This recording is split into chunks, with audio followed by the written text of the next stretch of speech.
Um, Hello, good evening. Hello, good evening. Can you hear me?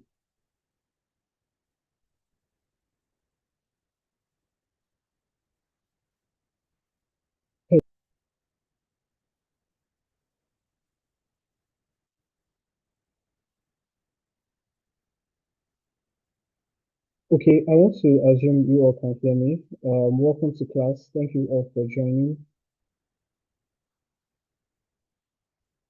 Okay, welcome to class. Thank you all for joining.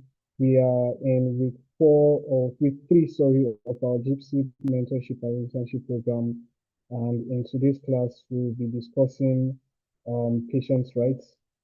We'll be discussing patients' rights. For the mentees that are in the session, please, I want to encourage us to reach out to our other mentees to get them to join in for the session. The class has officially started and we would like to have a full class. So once again, thank you to everyone who has made it to join this session. We really, really do appreciate it.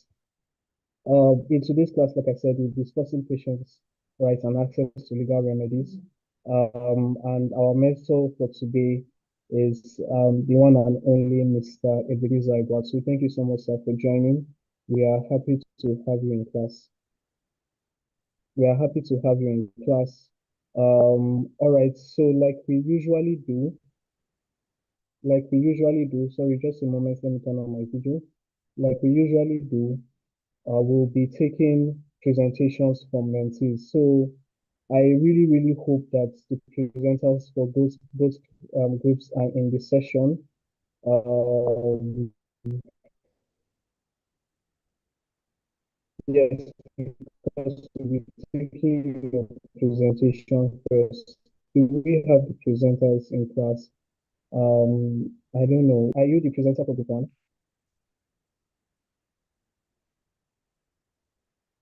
Yes, I'm presenting for group one. Oh, okay, okay. No problem, that's fine. So please, while we wait for others to join us, so that we do not waste so much time, let's go ahead and start out with your presentation. That's for group one, and then I'll try and see if I can reach out to the No, presenters. Dennis, wait. Where are members of the class?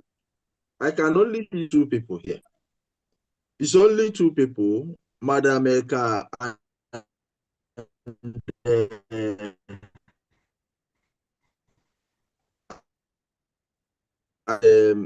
Joe. Those people are supposed to be here. Yes, sir. I also try to reach out to them on my own end, for my own end, just to make sure that we get more people in So the they are just session. joined now, making three.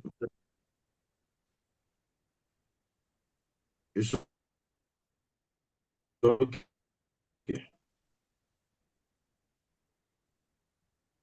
Yes, sir. So please, mentees on the call, you can assist me. You can assist me. You can share the link to your subgroup. You can put out a call to your other mentees just to get everyone on board. Thank you.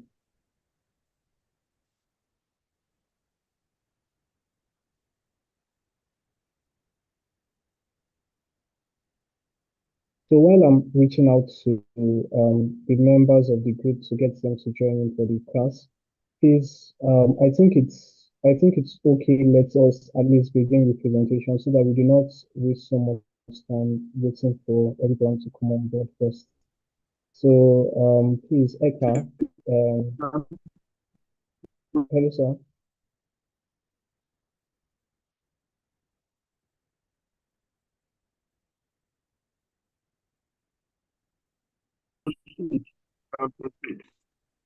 You can proceed with. I said you can continue the presentation. You can start the presentation.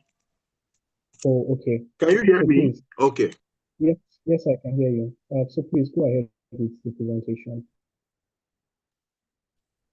Okay, and please, I'll need assistance with our slides, our PowerPoint.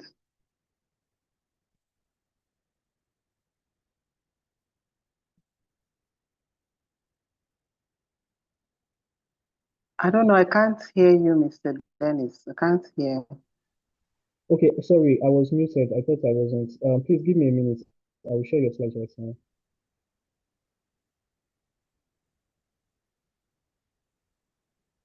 That's for group one, right? Yes, please. Okay.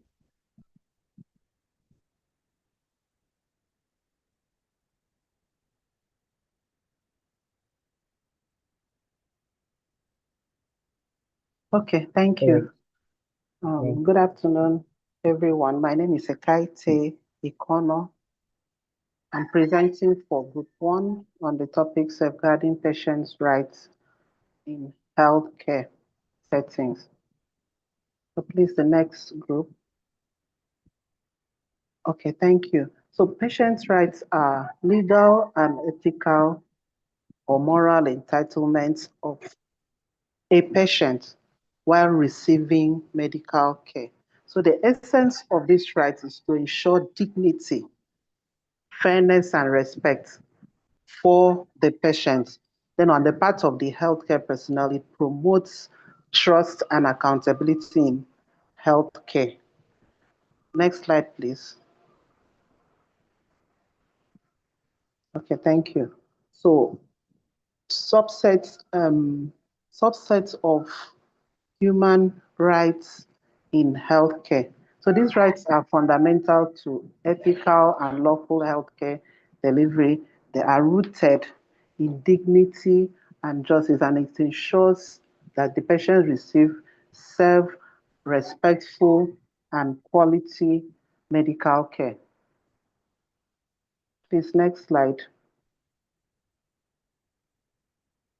Why safeguarding matters. So despite these rights, which I'm going to explain in details, despite these rights, violations still occur in developing healthcare systems. For instance, in Nigeria, despite the existence of the laws which we are going to talk about, like the Constitution and the National Health Act, violations such as medical negligence and other practices that we discussed I think last week, still persist. So safeguarding these rights improves healthcare quality and outcomes, as it were.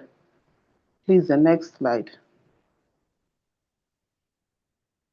Okay, I'd like to discuss slides 5, 6, and 7 together because while compiling, it didn't really capture the complete rights that I want to discuss. So I don't know if I can do that together, the 3 slides together. I just run everything together. Should I go ahead? I'm asking for permission. We should be seeing the slides now. You discuss them, just follow them, the slides. You say the rights were not captured the way you wanted yes, them. like 5 and 6 are kind of repeated. And then 7 is about the law. So I wanted to discuss the laws alongside with the rights. That's fine, provided we understand. Yes, that's what I'm trying. If you can just run it and see what I mean, because this one is core right, patient's right. The next slide is repeating the same thing. And then 7 is the laws. They are patient's rights, yeah? Core patient's right, I see information, informed consent, right to Yes, I privacy, wanted confidentiality. to discuss the 12 patient's rights at once. Fine, proceed. Okay, thank you so much.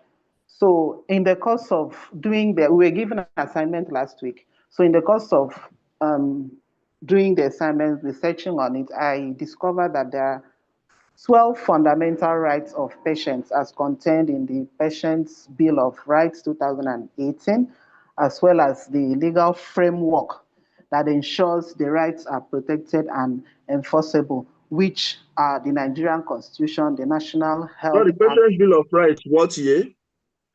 2018. Okay, I thought you said 2008. Continue. No, 2018, as well as the Data Protection Act of 2023. So the first right is right to relevant information, which is what we have the right to information, right to relevant information. So patients have the right to clear information about their diagnosis, the plan for their treatment, the risk involved, and then the options in the language they understand. So for instance, a doctor or in practice, a doctor uses medical terms to explain a procedure to a patient.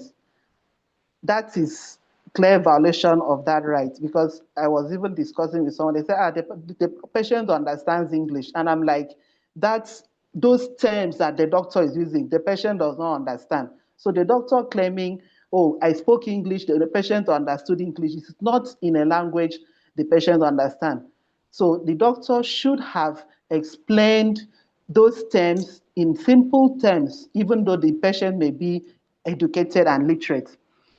So the second one is right to timely access to medical records.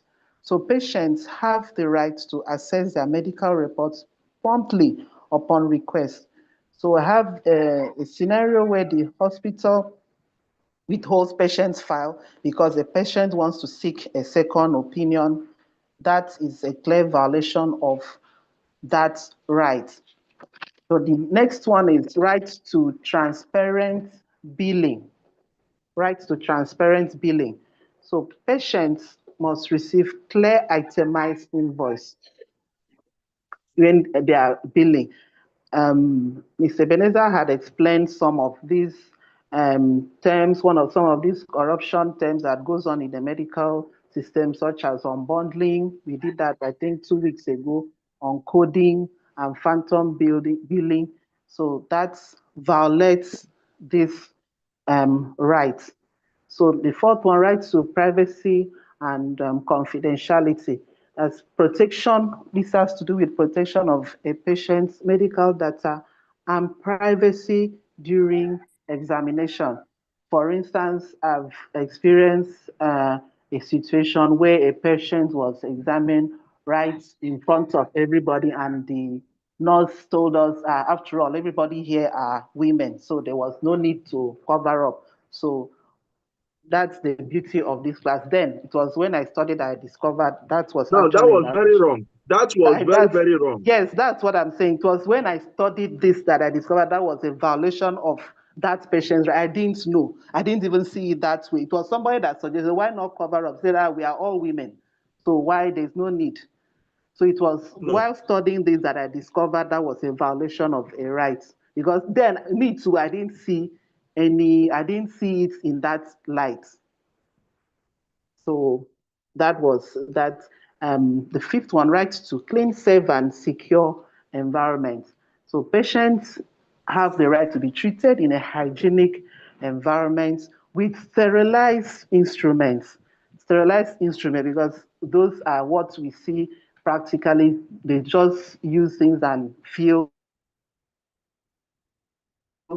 and patients shouldn't complain, because especially in public healthcare, what do they call it? Primary healthcare centers. They don't really pay attention to sterilizing instruments that they use. The sixth one, right to respect and dignity. So patients must be treated without discrimination based on gender, race, economic status, religion, or allegations of crime. We talked about refusing last week to treat a gunshot patient without police clearance. So that is a violation of that right to respect and dignity. So we have the seventh one, right to emergency care. So patients must receive care in emergencies, regardless of ability to pay. I had a scenario where a hospital turned away a woman in labor because she couldn't deposit the initial 50,000 naira they demanded from her. So that is a clear violation of this right. And we have so many instances where people are rushed to the A&E and they are asked to pay money, and without that, they don't treat. And then I had a question here for Mr. Ebenezer. If hospitals are to treat patients to comply to this right emergency care without money. We have instances where patients are treated and then when they are stabilized, they just disappear from the hospital and the hospital bears the loss. Wouldn't that be ignoring the hospital economic money and all the instruments, everything used to treat the patient, and then the patient just disappears? Because I think that's why they insist on at least something must be paid. So I was just thinking about that scenario because I've had instances of patients just disappearing from the hospital as soon as they were stabilized and they could walk. And sometimes when they hear the bill that is coming, they just walk away and the hospital didn't get anything. So I think that question should be Okay, we will take it. till It's I'm a very done. Yes. good observation. It's a very good Then observation. Note it, we'll take it during the question and answer so that we do yes. not Okay. cut Okay. connection. Then the eighth one, right to reasonable visitation. So patients can receive visitors subject to reasonable hospital rules.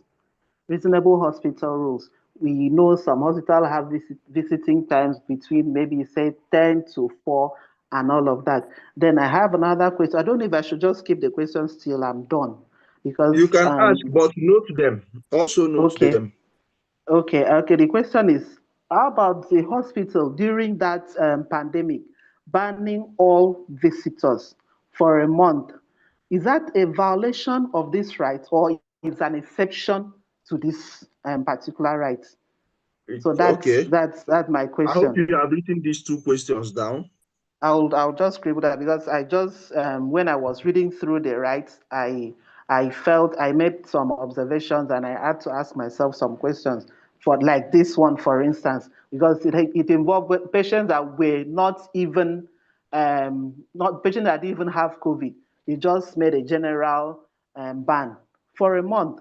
So I just felt, is this a violation of this right or an exception to this right? Okay, so I'll just scribble that down. Then the ninth right is right to decline care. Patient has the right to refuse treatment after understanding and accepting the consequences. We already know the Jehovah Witnesses blood transfusion, which we are going to discuss in detail. And then we were told, since I'm running a program, we were told that I think in New York that there a kind of group of people that wear a wristband with a do not resuscitate. That's DNR. They wear it on their hand. If anything happens to them, you don't try to revive or you will be sued. So if any of them, maybe something happens, nobody can touch them. And they clearly said it's the right to decline care and everybody stays away. But if something happened that that's DNR, somebody wore the DNR and it meant something else. But something happened to this person and everybody abandoned the man to die, only for them to discover that it was a religious sign, kind of, after the man must have died. So those are the issues that happen with these patients' rights to decline care or treatment. So the 10th one is right to accept or decline participation in research. So patients have the right to consent or refuse to be part of a medical research. So I also had a concern here because if I feel that this violation of these rights will not be known to the patients. For instance, a patient goes to the lab, they take his tissue or blood sample and they use it for study. There is no way that patient will know that this my blood or part of it was used for the test I went for, and then part of it was used for a research. So I don't even see how that right can be enforced because the patients won't even know that such was done with his or her blood or tissue or something that was taken from the patient. So that's my own observation about that right? Then the 11th one, right to quality care. So a patient is entitled to treatment in accordance with standard prevailing methods. So the breach will be due to negligence. Examples that we talked about the other time is diagnosis due to negligence. I also shared about how we lost our dad because he was treated for many years for pile. It was when the cancer, only for us to discover when the colon cancer got to stage 4, that we discovered he had cancer. Meanwhile, he had reported early when it started, but he was getting wrong treatment. So the last one, which is right to complain and seek redress. So this particular right empowers patients to complain and actually seek redress if there is breach. So that is that for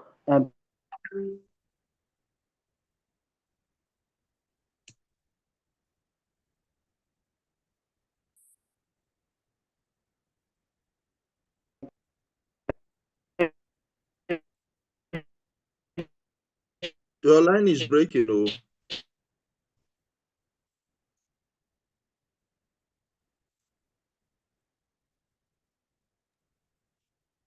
Okay, I think our presenter is having issues with her network.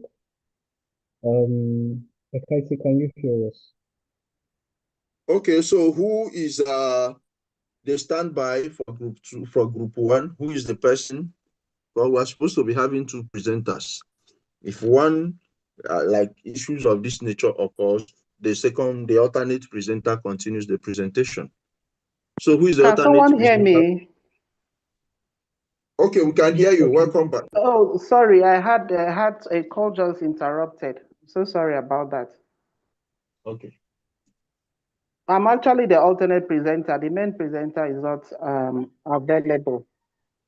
Okay. Okay, please, can I have slide 8?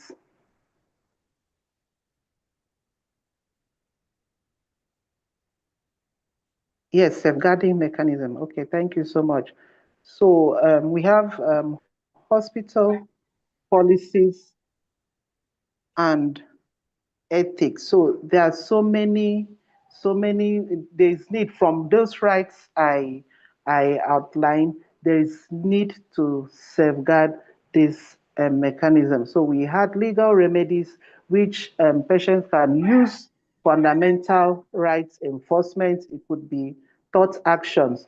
So we also have institutional remedies, those are ways to safeguard these rights. So they could complain to units. Some hospitals have units where I see they have boxes and patients are to write. I don't know if those boxes they actually go through them or review and see if actually patients have dropped things there. But that is a way for the hospital or institution generally to check and know if there's any complaint and safeguard these issues we talk about, violations or anything. We also have professional accountability where healthcare providers are bound by their ethical codes and professional sanctions. Please, next slide. Emerging issues. Oh, and then before I go to this, that there's need also for public awareness. That's public awareness and advocacy. People need to be educated about these rights because, like I said earlier, most of these things are not known. People don't know about it. So, emerging ethical issues.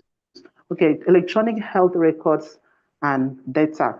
In Nigeria, this is a really challenging record because we have issues of patients that are not being properly recorded, data breaches, and most times those hospitals that claim or they use these machineries, they may just log out and you see patients waiting for a long time and trying to get access to their data. Then telemedicine and consent challenges.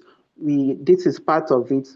healthcare from a distance is also a challenge in developing countries like ours. And then consent, like I said earlier about blood samples, getting patients' consent is also a challenge because there is no, patients don't even know about it. And sometimes, even when they know, they don't even know how to go about enforcing it. And the need for stronger and digital regulation. That is what I said earlier about working towards making this work in our country. Please, next slide. Okay, I've talked about that surgery without consent and violation. I talked about that earlier. Then disclosure of patients' information and breach of confidentiality. I had discussed that during the rights. Next slide. Okay, so safeguarding patients' rights in conclusion is essential for a just and effective healthcare system in our country. So while, like I said, Nigeria has a solid legal framework, enforcement still becomes weak. Our enforcement still remains weak, rather. We are still lagging behind. I feel it's because of lack of proper information. So bridging the gap between law and then this professional practice and making it effective is what I would suggest, making effort, bringing in healthcare providers, even though I believe they do all those campaigns, but campaigns also for people to know this right is very necessary and essential for safeguarding these rights in our country. Thank you so much. All right, thank you very much. And Uh, Thank you very much for sharing your situation with us on behalf of your team. I noticed that we have more people who have joined in. Welcome to class. Well, some people complain that they are currently having network issues, so I guess that's the reason why we are not as much in today's session. Please, if you are having issues with your network, for the mentees, try and maybe see if you can change your immediate location where you are. It may be a little bit better if you do that, right? So we'll be going straight to take presentation for group two. Right, do we have, okay, I saw you said you're the presenter for group two. Please, you can go ahead and start your presentation. Good evening. Please, we need help with sharing of the slide. All right, so just give me 1 minute. Let me quickly do that. Let me quickly bring up the slides.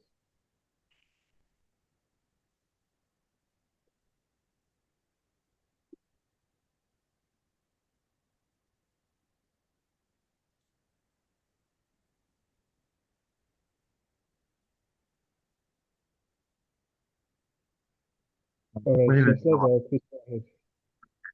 Good evening, everyone. My name is Joseph Bios. We'll be presenting on innovation in evidence gathering for healthcare related cases. Now, in a simple terms, we are looking at how technology is changing the way medical cases are approved in Nigeria, from traditional paper records to digital evidence. We're able to concept and importance.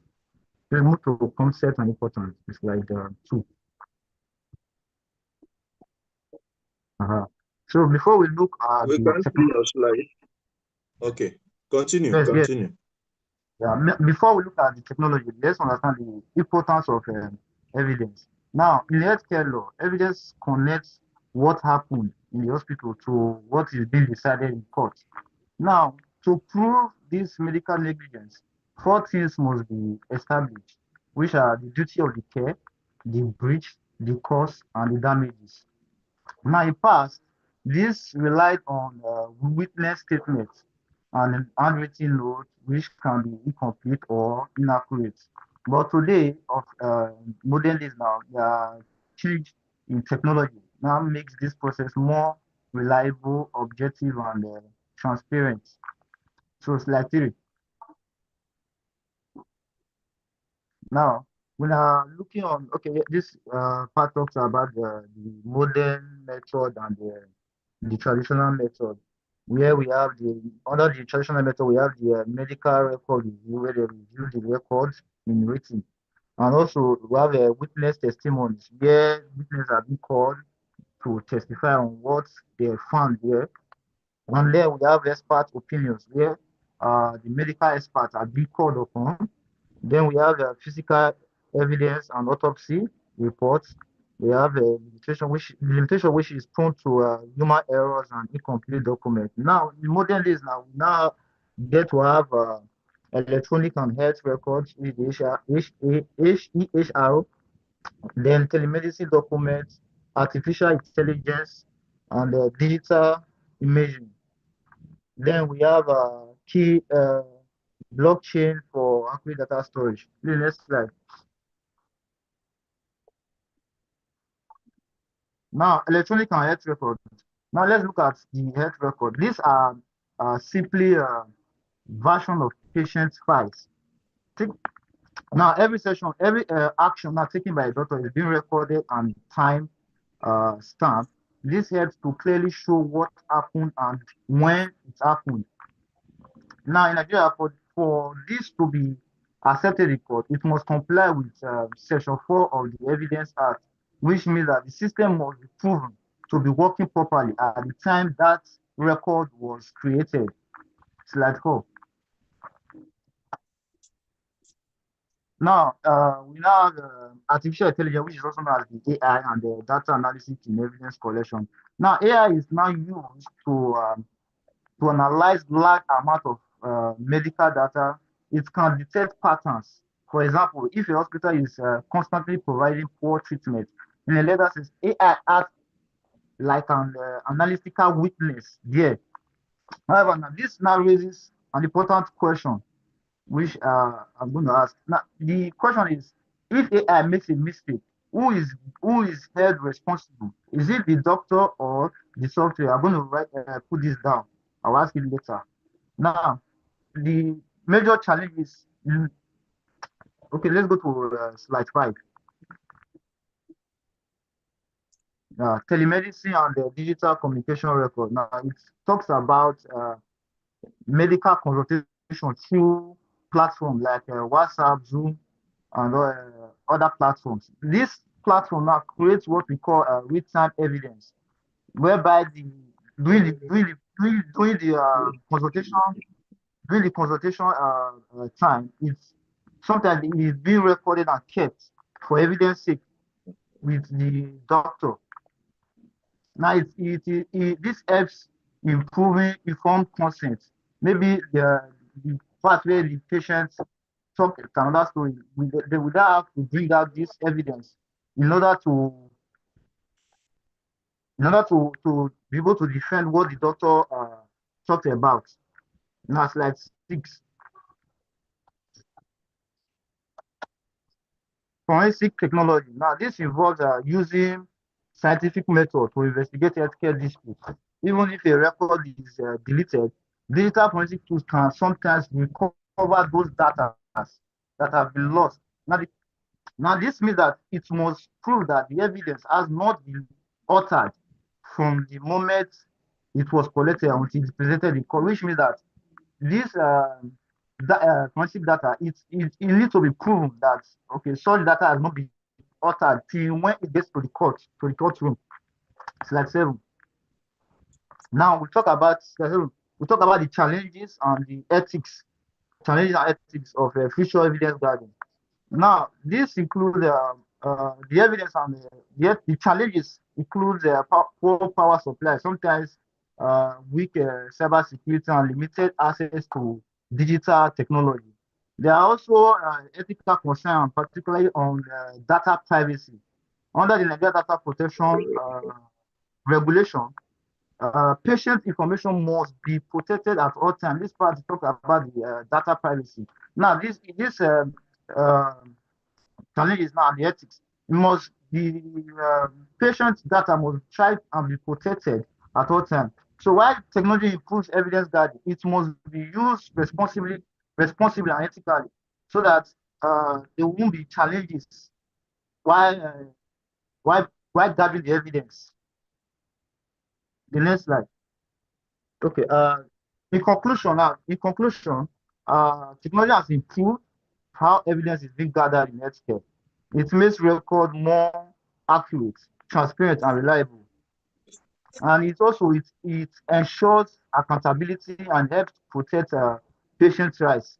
Patient rights in order for such maybe during the time of writing. So it helps now digital now helps to be able to keep those files in safe hands rather than writing them. Sometimes when you put them on written notes, sometimes it gets gone, sometimes it gets lost. But using digital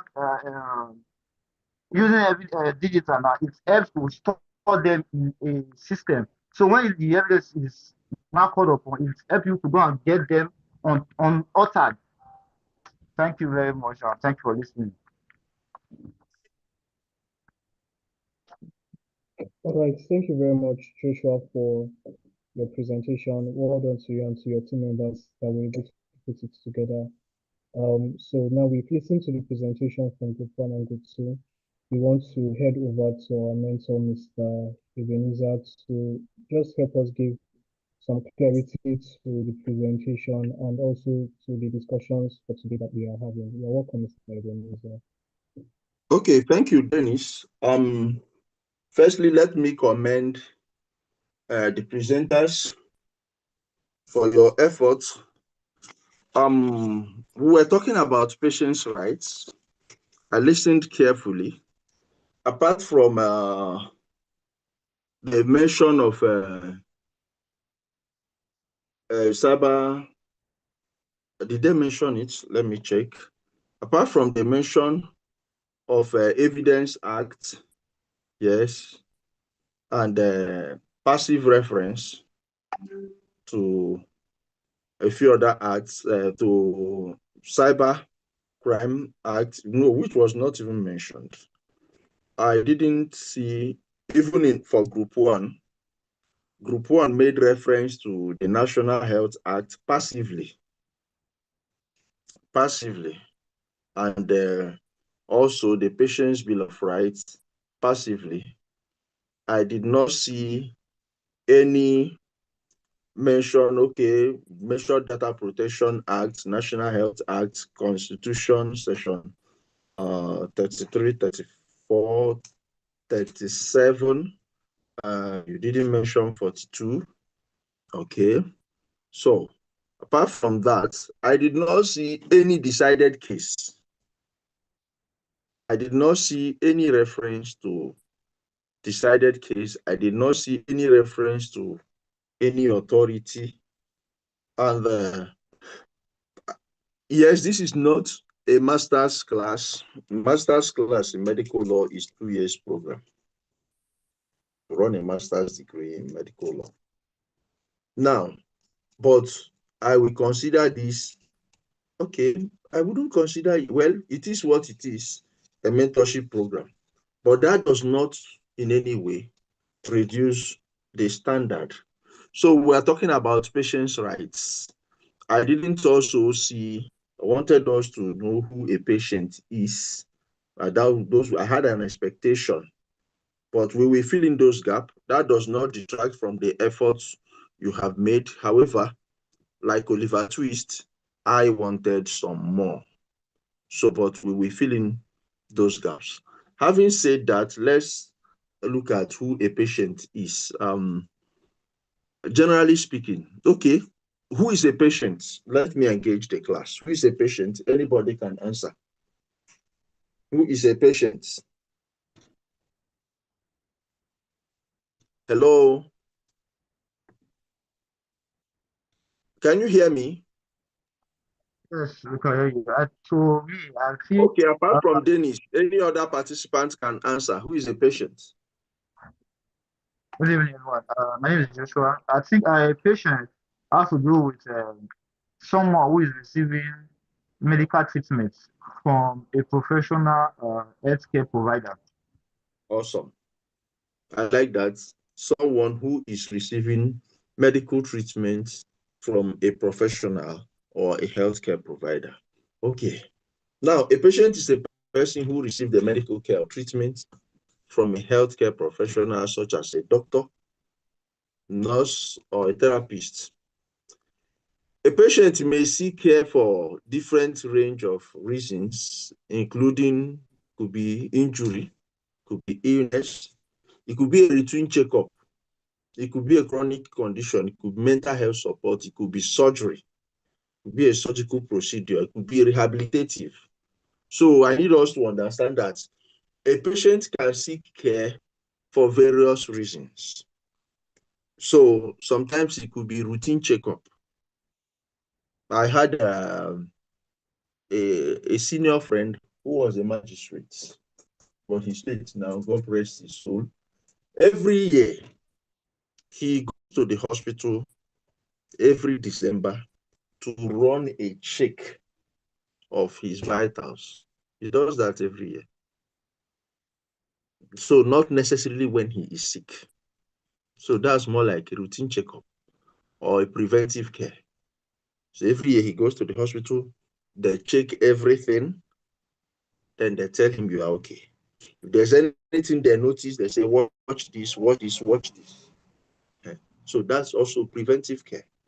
Now, in a broader sense, a patient can be anyone under the care of a medical or healthcare system, whether in the hospital, clinic, home setting, or virtually. You know, we discussed telemedicine sometime. Do you recall the class? Hello? Yes, sir. Okay, good. So we don't want to confine a patient to somebody who is hospitalized, who is we call it inpatient if the person is in the hospital.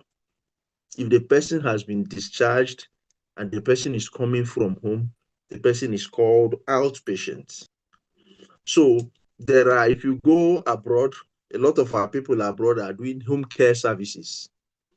They are registered with a company. The company has elderly persons who register with them. So when they need caregivers, you now have the company sending a caregiver to the home of the elderly person to go and give the person care.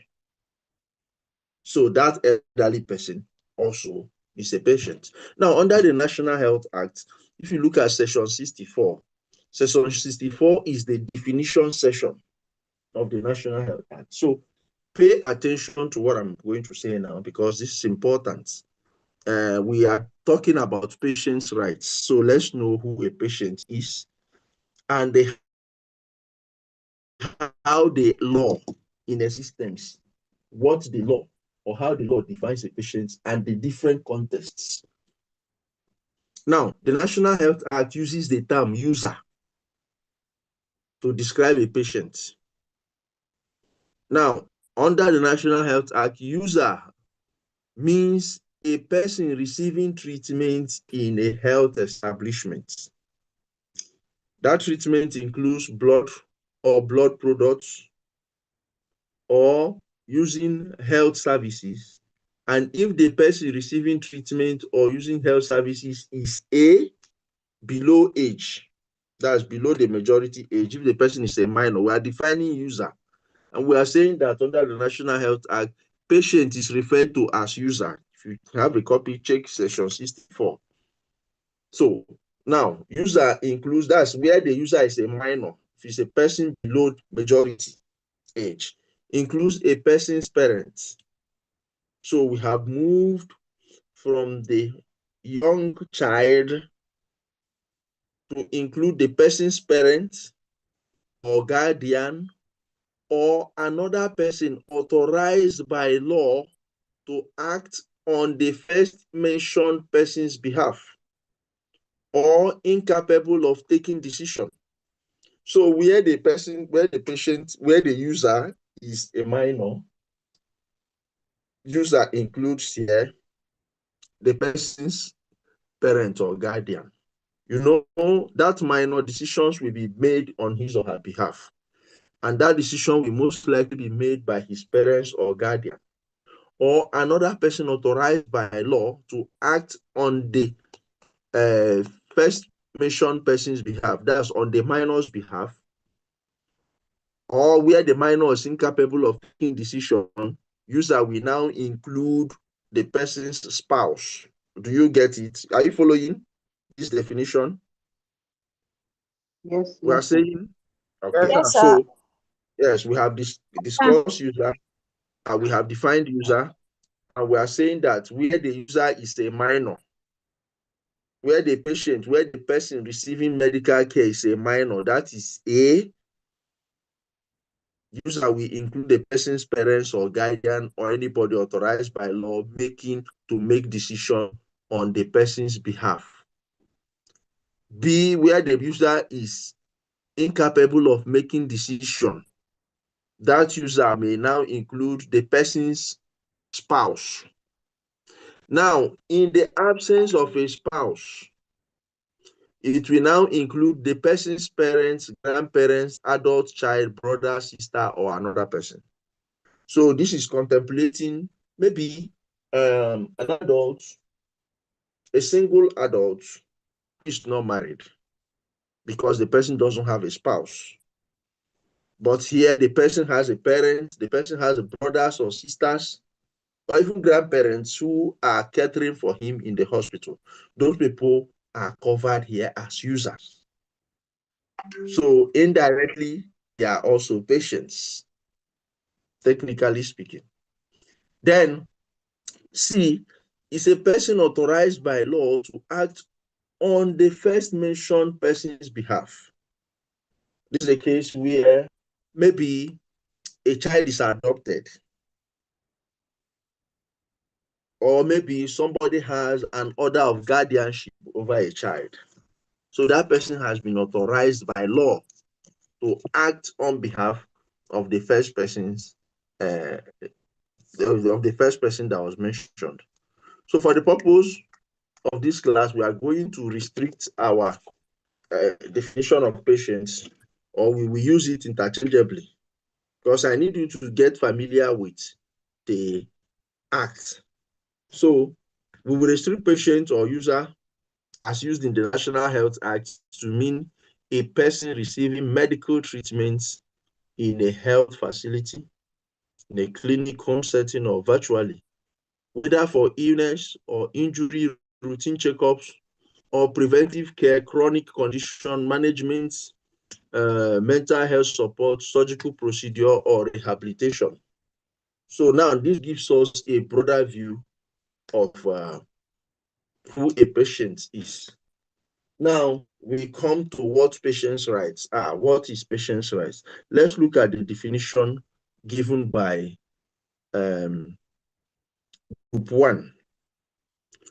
Group 1, just I think is Madam Eka's personal definition. Yeah, she says that patient's rights are legal, ethical, or moral entitlements.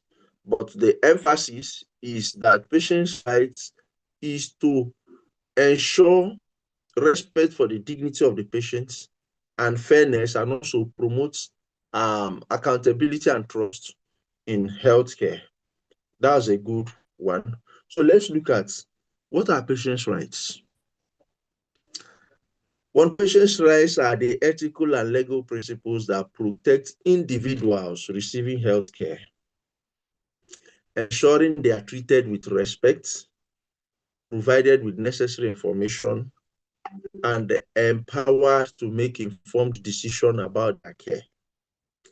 Now, these rights are fundamental to patient-centered approach to medical or healthcare delivery, and also promote a safe and supportive environment for all. Now, if you look at this definition, or somebody should even Google what is patient's rights, Google patient's rights on your phone and put what it gave you on the chat. You have 1 minute or 2 minutes to do that, except if you're using your phone for this class. But I wanted us to get something that when you search for patient's rights, what you are going to see mostly is a listing, itemization. This one, even trade, say patient's rights are the ethical and legal principles that protect individuals receiving health care, ensuring they are treated with respect, fine, provided with necessary information, fine, and empowered to make informed decisions about their care. Okay, patients' rights are ethical and legal guarantees ensuring respectful, safe, and autonomous. Let me get it. Okay. Patients' rights are ethical and legal guarantees ensuring respectful, safe, and autonomous healthcare. Key rights include, that's the point I want to make. Key rights include access to care, informed consent, confidentiality, privacy, dignity, and access to medical record. Patients have the right to know their diagnosis, treatment options. Now you see that this is not a definition. That's the point I want to make. That most definitions of patients' rights will give you a listing of what those rights are. There are some definitions you will see, you just see patients' rights include right to informed consent, right to medical record, right to dignified care. They will list some of those rights. Okay, you see, key examples of patients' rights. Now, this is fine. This one listed the rights. That's the point I'm making. We are on the definition of patients' rights. Okay, this one, patients' rights are legal and ethical entitlements that every patient have when receiving care. Fine. They exist to protect patients, ensure safety, and promote fairness in medical care. There's an improvement in definitions. Okay. Now, when I noticed that gap, that definition gap in 2017, I developed the next thing I'm going to read now as my definition of patients' rights. This definition, I couched it in 2017. And I say that patients' rights are those rights that guarantee, firstly, professional, 2, quality, 3, transparent, and 4, safe healthcare delivery to a patient, as well as 5, respect for the dignity of the person, of the patient, by healthcare professionals, while providing care services, while providing healthcare services to the patients. Now, there are 5 components here. Patients' rights guarantees, first, professional, 2, quality, 3, transparent, and 4, safe healthcare delivery, and lastly, respect for the dignity of the person, of the patient. These 5 components must be in existence together for us to say that the person has his patient's rights have been respected, or for us to say that whatever we are discussing is patient's rights. Any of the rights must be pointing to these 5. Pick any of the rights, it must guarantee these 5 components or elements of patient rights, if I may put it that way. 1 is professional. A person can treat you, a quack can give you professional health care. A quack can give you quality health care. A quack can give you transparent health care. But if you remove that element of professionalism, you now see that it is a threat to life because the person does not have the license to practice in that capacity. Now, if you remove quality of care, you now see that whatever you are doing, once there is no quality, safety is not guaranteed. If you also remove safety, professionalism, quality, and transparency means nothing. Now, if you put professionalism, quality, transparency, and safe care, and you remove respect for the dignity of the person, of the patient, you discover that it means nothing. So, by my definition, patients' rights are those rights that guarantee professional, quality, transparent, and safe healthcare delivery to a patient, as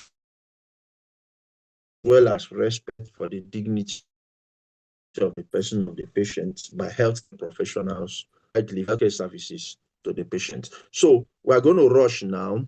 Let's look at the sources of patients' rights, because I also expected that if we are talking rights, rights don't fall from the air, from heaven. They don't just fall. There is a source. Now, if we do not know the source, we may not know how powerful that right is. So it's important. What gives legitimacy to right is the source. What we have in chapter 4 of the Constitution, all over the world, courts do not play or do not treat fundamental right cases with levity because they are provided for under the Constitution. And as we all know, the Constitution is the ground norm, the highest law of the land. So anything the Constitution provides for, it is taken seriously. So let's look at the sources of these patients' rights, and that will change your mind as to how serious these rights are and how you going forward should go about defending your own rights, one, and also protecting the patient's rights of others, as well as seeking redress where these rights are violated. So, patients' rights are from different sources. Firstly, we have international conventions and treaties. Example is the Universal Declaration of Human Rights, 1948. If you look at Article 1 of that document, if you look at Article 3, if you look at Article 5, you will see that patients' rights are drawn from these articles. So, international conventions, example 1 is Universal Declaration of Human Rights. 2, still under international convention, we look at Declaration of Geneva. Declaration of Geneva, what we have today as Hippocratic oaths. Now, the Declaration of Geneva was adopted by the General Assembly of World Medical Association at Geneva in 1948, the same year we have the Universal Declaration of Human Rights. Now, the Geneva Declaration has been modified, and the current one is the 2025 edition, 2017 edition, say 2025. Now, every doctor globally, anybody that is being inducted to practice medicine globally must swear to these oaths, Hippocratic oaths. And the part of these oaths, you will see where they are saying that they will not use their knowledge or expertise to do harm. The other day, we're talking about the principle of do no harm. So, this Declaration of Geneva, you will see patients' rights. From there, if you look at the International Covenant on Economic, Social, and Cultural Rights, 1966, Articles 12, 1 and 2, talks about some patients' rights there. Article 12.1 guarantees the right of everyone to the enjoyment of the highest attainable standard of physical and mental health. Sorry, sir, please, can you mention the law again? I didn't get it. International Covenant on Economic, Social, and Cultural Rights, 1966. So you look at Article 12.1, you look at Article 12.2. Article 12.2 mandates state parties to take steps to reduce stillbirths and infant mortality rates, and also improve all aspects of environmental and industrial hygiene, prevent, treat, and control epidemic, occupational and other diseases, and creation of conditions which would assure to all medical services and medical attention in the event of sickness. So they are saying be pandemic prevention ready, be epidemic prevention ready as a state.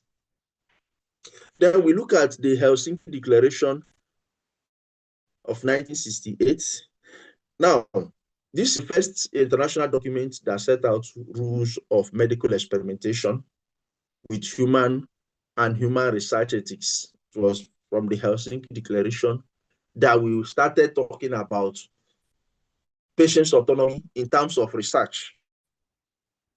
You made mention of, you said that you do not think doctors will ever respect the rights of patients when it comes to research, Madam Eno. Now, that is not totally correct because there are different degrees of research. I know what you meant. Maybe someone's sample could be collected and maybe they take your blood sample for malaria. They treat malaria, they run tests for malaria, and from the same sample, they are running tests for HIV to know the number of people that have HIV within a particular region without telling you. I understand that. But core research, and that is even unethical to start with. That is unethical. Now, in 2010, I was nursing an uncle in a hospital, and they came to use him for research, and I refused. You know, you see, that happens in teaching hospitals. It's a teaching hospital. We can't run away from research because if we do not, if they keep learning with dummies and they are coming to apply what they have learned with dummies on humans, there might be a marginal error somewhere. So they will also need to interact with human beings. So sometimes you see the consultant, he comes into the ward, resident doctors be surrounded by residents who are just milling around asking questions, or he can come in and just they talk to a patient and they will come gather around the patient, stay with the patient for 2 hours, asking him questions, his medical history, this, that. At the end of the day, even paracetamol will not be administered to the patient and they all go. Now, that's where I have a problem. So when they came to my uncle, even though the guy came a day before, he came to talk to him to say, sir, we'll be coming around, we will ask you some questions, this, that. I said, no. Now, they are supposed to, he came to seek consent. To him, what he's doing is to seek consent. But that is not the proper way to seek consent of that nature. So they actually seek consent. That's the point I'm making. If you look at the National Health Act, everybody in this class should have a copy of the National Health Act. That's your constitution. There is provision for research, medical research, and how to go about it, and how to go about obtaining consent. So it is contained in the National Health Act. So back to our Helsinki Declaration, it became a strong tool for protecting patients' autonomy as far as research is concerned. Then we have the Declaration of Tokyo, 1975. It sets out the guideline for physicians concerning torture and other cruel, inhuman, or degrading treatment or punishment in relation to detention and imprisonment. Now, what this act did was to restrain healthcare professionals from partaking in torturing, as particularly political prisoners. Anything that will inflict pain, unnecessary and needless pain on a human being, you as a healthcare provider, you are not supposed to be party to it. Cases where maybe state government will order their state healthcare professional, like these dictators, okay, doctor, you know what medication, go and torture this person. So you're not supposed to do that. It defines torture as the deliberate and systematic or wanton infliction of physical and mental suffering. So a doctor should not do this. It was passed in 1975 and has undergone several versions, with the current one being the 2006 version. That's the Declaration of Tokyo. Now, these are different documents. I have said here in this class that patients' rights are not contained in a single document within our jurisdiction here. In some jurisdictions, they have here, our own is derived from different sources, or globally. There are different sources of patients' rights globally. But here, we do not now have a single document known as Patients' Rights Act, which we are still advocating for. So, however, you have different laws, different policies of government that also contain patients' rights. We have the Lisbon Declaration of 1981. This was the first major effort at codification of patients' rights in a single document, the Lisbon Declaration of 1981. Now, it has become an aspirational aim document to ensure and secure individual rights of each and every patient globally. Now, part of the preamble places responsibility on the physician to pursue appropriate means to ensure or restore these rights of the patient. Whenever legislation, government action, or any other administration or institution denies patients these rights. So the beauty of the Lisbon Declaration, it didn't state the patient's rights. It also placed the responsibility on healthcare professionals to ensure that they protect these rights. Anytime a government institution or administration or through any legislation wants to violate these rights. And that is linked to what we have in Tokyo Declaration 2 of 1975. So these are, everything I've mentioned is under international convention. We also have our dear African Charter. This one is home. African Charter on Human and People's Rights, 1981. If you look at Article 5,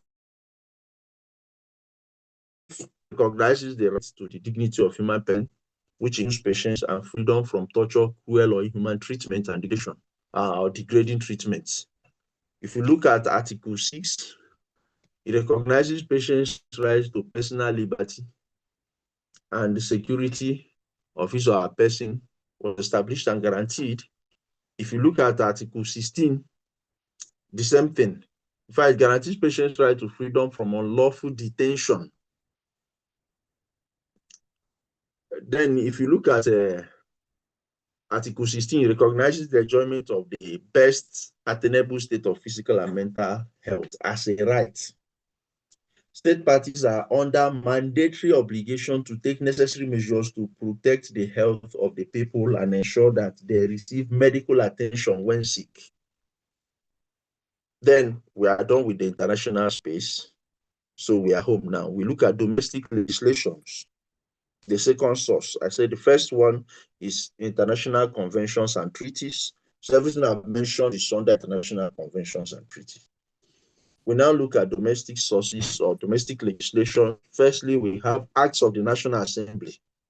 You know, we have the federal laws and the state laws. So first one under domestic legislation, acts of the National Assembly.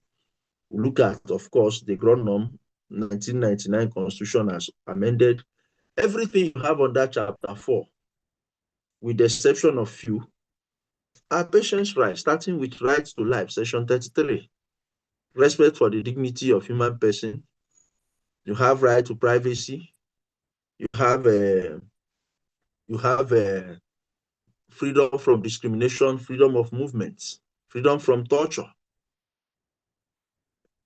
religious observance, right to freedom of conscience, and religion.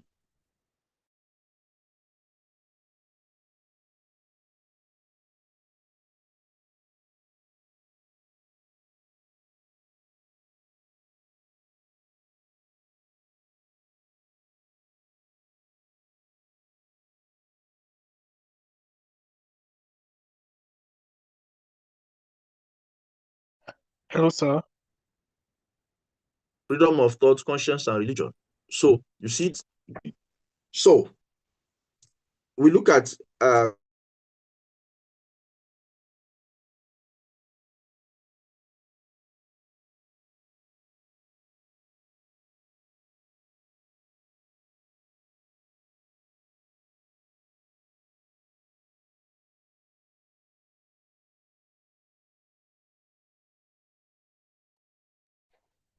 Okay. It seems Mr. Ebenezer has been logged out. Please let's kindly give him a few minutes. I'm sure he'll be joining back very soon.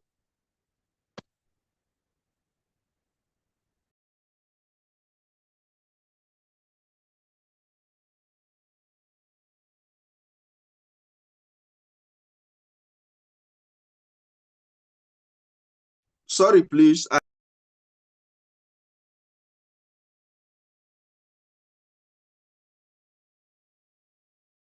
Ended, we have the National Health Act, which is a federal law, National Health Act 2014. We have the HIV/AIDS and Anti-Discrimination Act 2014. We have the Compulsory Treatment and Care for Victims of Gunshot Act 2017. These are federal laws that guarantee patients' rights. We have the National Health Insurance Authority Act 2022. We have the National Mental Health Act 2021. So national mental, we have a National Health Insurance Authority Act rather. So we have the prohibition of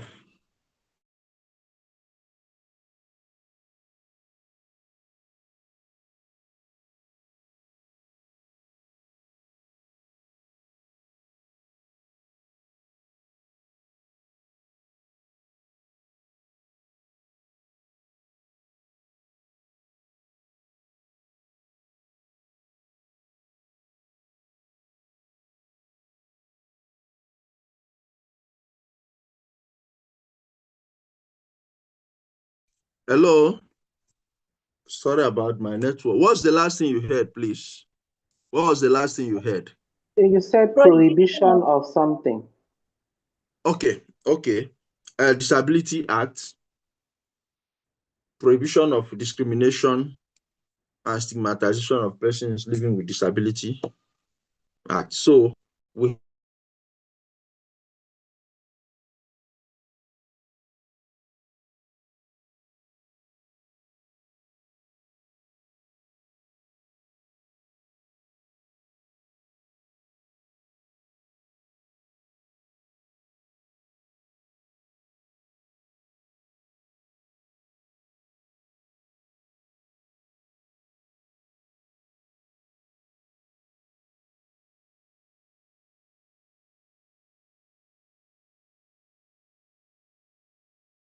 states have domesticated, some of these laws, even the Child Rights Act too, some of these laws you make at the federal level, then some states will domesticate them. So Lagos states ahead of time had their persons living with HIV/AIDS law 2017, 2007 rather.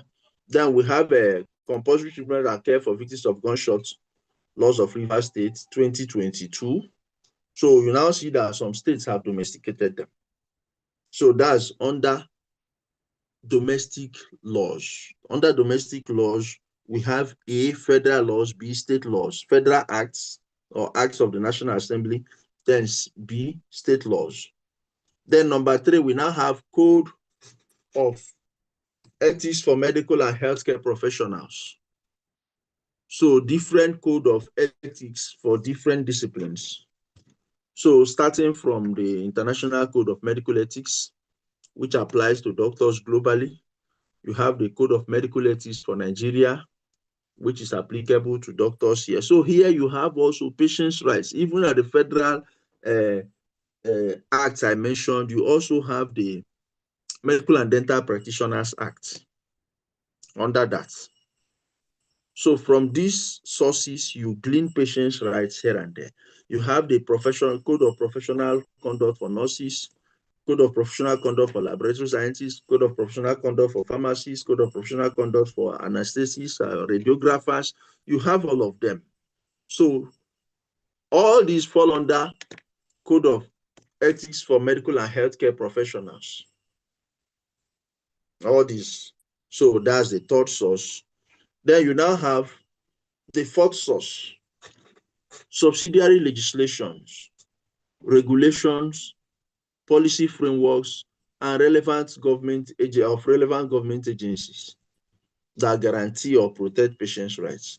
Example is where Patients' Bill of Rights 2018 falls. It is not a law, so I need to correct that, Madam Eno. Madam, is no Ekaite now, right?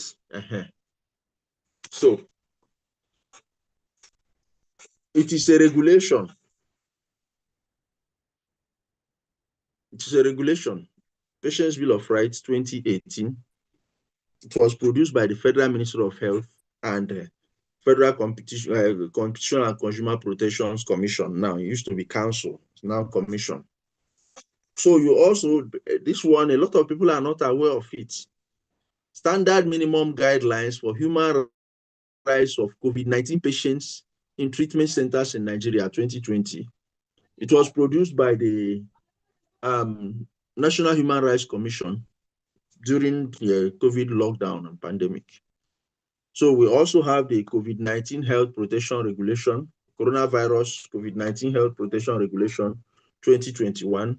Inside this, you will see patients' rights here and there. Then we come to substantive law, which is our fifth source of patients' rights. Substantive law, we have our constitutional law, which is the Constitution. Some patients' rights are derived from here. So we see Constitution, Chapter 4.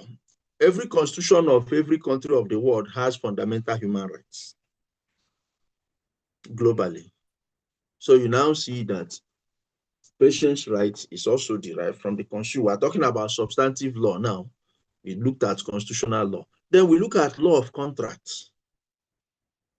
So apart from constitutional rights to which every patient is entitled, there are other rights which are predicated on contractual character of the relationship between the doctor and the patient, or between the patient and the healthcare professional. Example, plastic surgery. It's a contract. Once, in fact, with time we may discuss contract of medical service. Now, once a doctor begins to treat, in fact, doctor-patient relationship starts once the patient makes a request and the doctor accepts, even though the doctor has not even seen the patient. Once the patient carries phone and says, "Doctor, I am having this, please, I want to come and see you." And he says, "Come to my office on Tuesday." A contract has been established. If the doctor says, "Come to my office on Tuesday," and on Monday night, the case of the patient worsens, the patient will call the doctor, and the doctor will most likely make prescriptions or give directives, do this, do this, do this. So from that contract, rights have been established. And what is that right? A patient had the doctor is giving, you know, when you come to contracts, there are express terms and there are implied terms. So there is an implied term that the doctor is going to treat the patient with his professional standard of care. It is implied in every contract of medical service that the doctor is going to treat the patients with professional standard of care. So where anything goes wrong, the patient now has a right to sue from that contract. Example again, let me expatiate more on plastic surgery. Where a plastic surgeon, a patient comes and says, I want you, plastic surgeon, to remove my nose from where it is and put it on my forehead or put it on my cheek. And the doctor says, I will do it. A contract has been established. If the doctor now finishes the surgery and the nose ends up on the patient's mouth instead of his cheek, there's a problem. So the patient has a right there.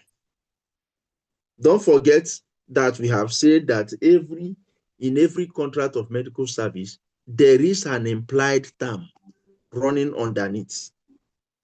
So apart from that contract of law of contract, we now have law of thoughts.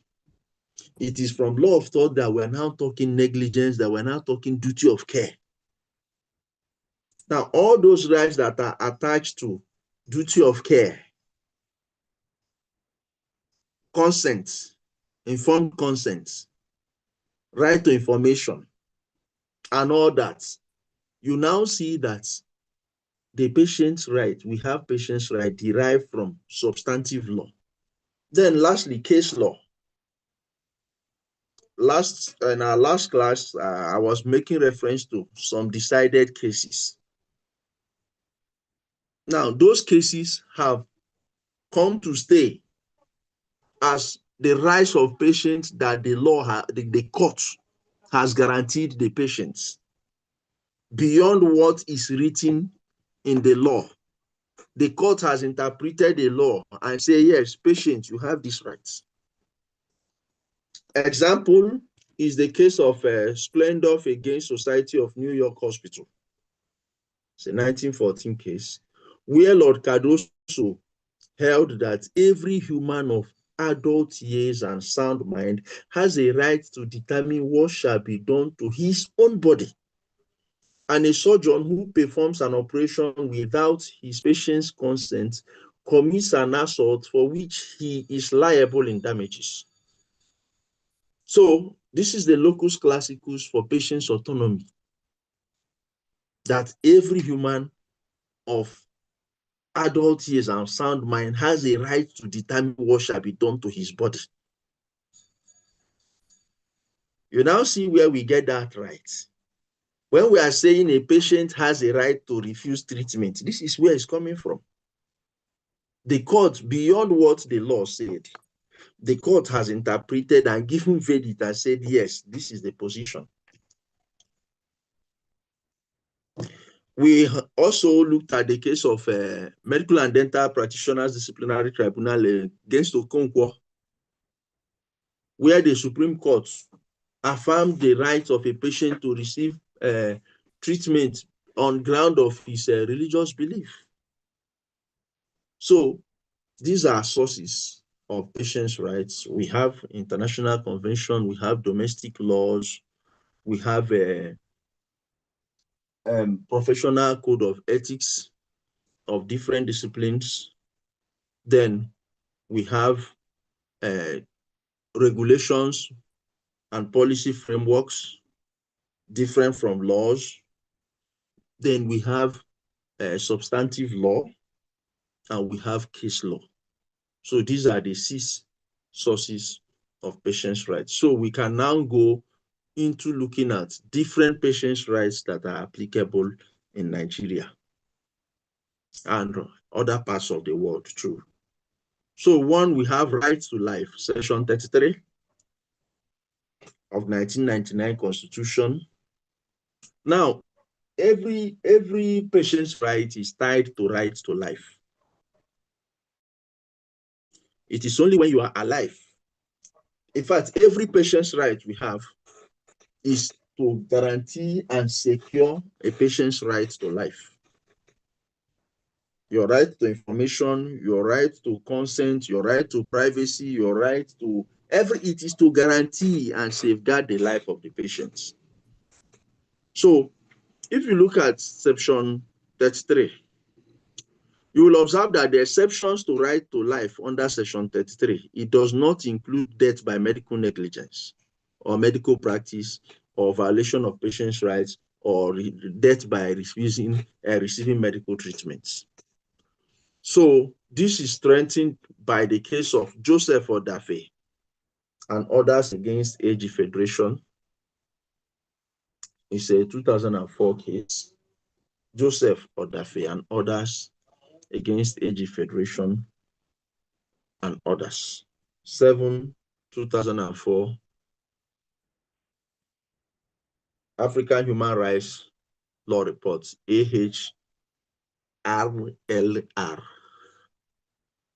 That's where the case is reported. Then right to life is also guaranteed under Article 4 of African Charter. Then you also look at the case of Ubani against DSS, Director DSS. It's a 1991 case, 11 Nigeria Weekly Law Reports, Part 265, Part 625 rather, 129. In that case, the court held that Article 4 of African Charter guarantees rights to life. Then we look at Article 6, because we're talking right to life. We look at Article 6 of International Covenant on Civil and Political Rights.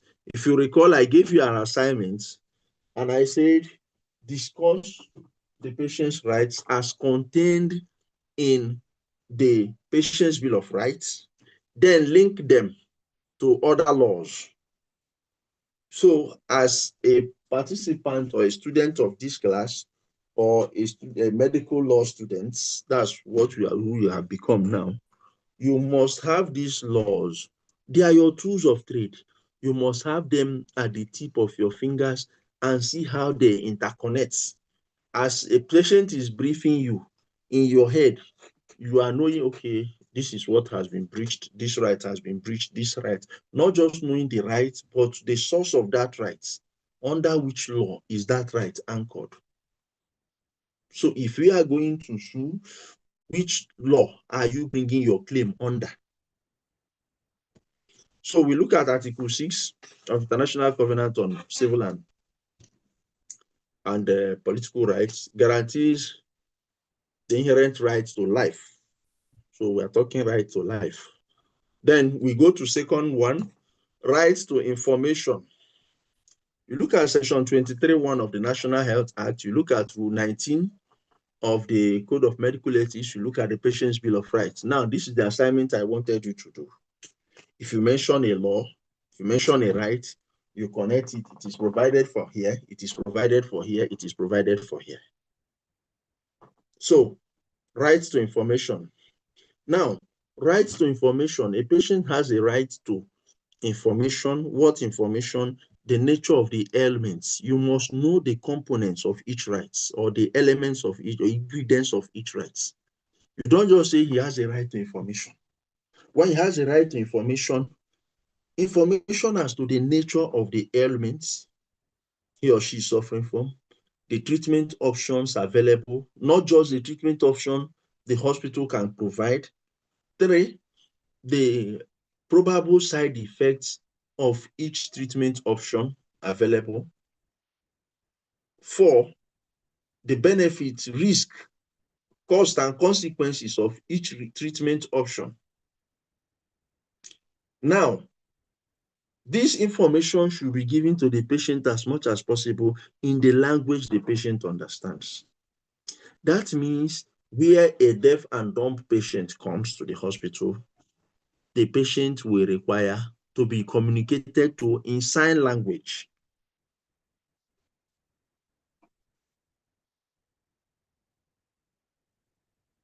Then lastly, as part of the component of right to information, the patient has a right to be told that he has a right to decline these treatments. If you remove any of these components, the right to information has not been properly observed. Hospitals rarely tell the patient that he has the right to decline the treatment. So that's rights to information. Then rights to informed consent.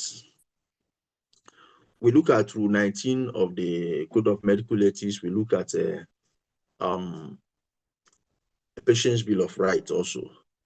Informed consent is the formal authorization a patient gives to healthcare professional to commence treatment or a surgical procedure based on the patient's understanding of the information given to him or her. If the patient did not understand the information and gave authorization, it could be consent, but not informed consent. And such consent could be vitiated in courts. Now, consent must be free, must be freely given. So we have an acronym, it must be freely given, FRIES actually. Consent must be FRIES. So freely given, reversible, meaning I can say stop at any time and you stop. Consent is not absolute. Consent should be reversible. Then it has to be informed, it has to be emphatic and specific. So if we are saying operate on the left hand, that is specific. Operate on the left ear, specific.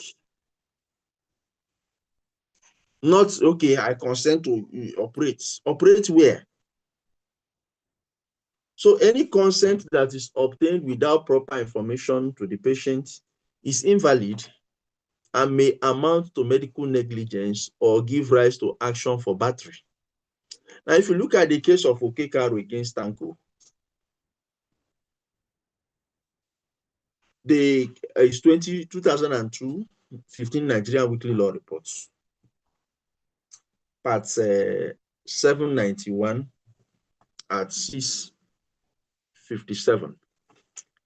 In that case, a young boy of about 14 years old, okay, before we get to, let me finish this case, then I will say something about consent, because you must note that in consent, it is only an adult of sound mind that can give consent. A minor has no consent to give. The consent of a minor should be given through an adult. However, there are exceptions. Because you are in this class, you are entitled to know. There is what we call Gillick competence or Fraser's competence. Now, Gillick competence is where an adult, a young adolescent, mostly ladies, can give consent for sexual health, sexual and reproductive health treatments. A young lady has an STD or STI, and she goes to hospital to treat it, and she doesn't want her parents to know about it. Under Gillick competence, she can give that consent, provided that she understands what treatment she's undergoing. So in this case, a young man of about 14, 15 years went for treatment, and the doctor, the surgeon, informed his auntie that they are going to chop off one of his fingers. They didn't tell him. They told his auntie, and the auntie gave consent. And the court said, no, it is his finger. At 14, 15, he should know to determine whether he wants his finger chopped off or not. So we have the next right, very important. All of you should know this right. Section 20. What does it say? Section 20 of the National Health Act. What does it say? Section 20 of the National Health Act. It should be your memory verse if you're in this class. What does it provide for? Hello, can anyone hear me? Or am I talking to myself? Yes, sir. Okay, so go and memorize section 20 of the National Health Act. It should be your memory verse. It provides Okay, we for can hear right you, to sir. emergency medical treatment. Now, it says patients should not be refused treatment in emergency situation for any reason. They shouldn't be refused emergency medical treatment for any reason. That's section 20 sub 1. Sub 2 now says persons who violate this provision of subsection 1 will be liable to a fine of 100,000 naira or imprisonment not exceeding 6 months or both. And the question I usually ask is, if a doctor is taken to Kuje prison and they ask, just imagine it, the doctor is taken to prison, say, what did he do? Say, he refused to treat patients in emergency. Not that he stole money, not that he embezzled money. He refused to treat patients in emergency. So, section 20, very important. You also have these rights to emergency treatment under sections 1 and 2 of the compulsory treatment and care for victims of gunshot. We discussed it last week. So hospitals in Nigeria, whether public or private, shall accept or receive for immediate and adequate treatment with or without police clearance any person with gunshot wound. That's section 1 of compulsory treatment and care for victims of gunshot. So a person with gunshot wound shall not be received by any hospital in Nigeria. Sorry, a person with gunshot wound shall be received by any hospital in Nigeria for immediate and adequate treatment with or without initial deposit of funds. That's section 2, sub 2, paragraph A of the same compulsory treatment and care for victims of gunshots. So you see that a patient has a right to emergency medical treatment. It's also provided for under the Patient's Bill of Rights. The Code of Medical Ethics also enjoins doctors to give emergency treatment as humanitarian service. Now, under the Code of Medical Ethics, emergency treatment were to be given as humanitarian service. Code of Medical Ethics is 2008. However, under Section 20 of the National Health Act and the Sections 1 and 2 of the Compulsory Treatment and Care for Victims of Gunshots 2017, it has now become a right. So the two laws negate, or rather supersedes the provision of the Code of Medical Ethics that they were to give it as give emergency treatment as humanitarian service. Now, let me explain the context. If a doctor is in a bus traveling and an accident happens, and a patient, a passenger in that box breaks his leg, the doctor is not bound to commence treatment of that patient. So any treatment the doctor renders at that moment, it is humanitarian, it's emergency. So he is enjoined by the Act, by the Code of Medical Ethics, to render it as humanitarian service there at that accident scene. However, once he opens his mouth and says, yes, no, don't carry him like that. I'm a medical doctor. I know what I'm doing. You carry him from here. You carry him from here. Duty of care sets in. So while he is enjoined to give treatment as humanitarian service, it is not a valid defense to say I was just given treatment as humanitarian service. Of course, we will look at the terrain and available medical equipment and facility that could have helped his treatments. So it's important to note that. Then section 10 subsection 4Z of the Federal Road Safety Commission Establishment Act. That's the Road Safety Act 2007. It empowers road safety officers to arrest and prosecute hospitals or medical personnel that reject accident victims. But this rarely happens. They don't even know they have these rights. That's road safety. So the next right, which is 5, right to respectful and dignified care.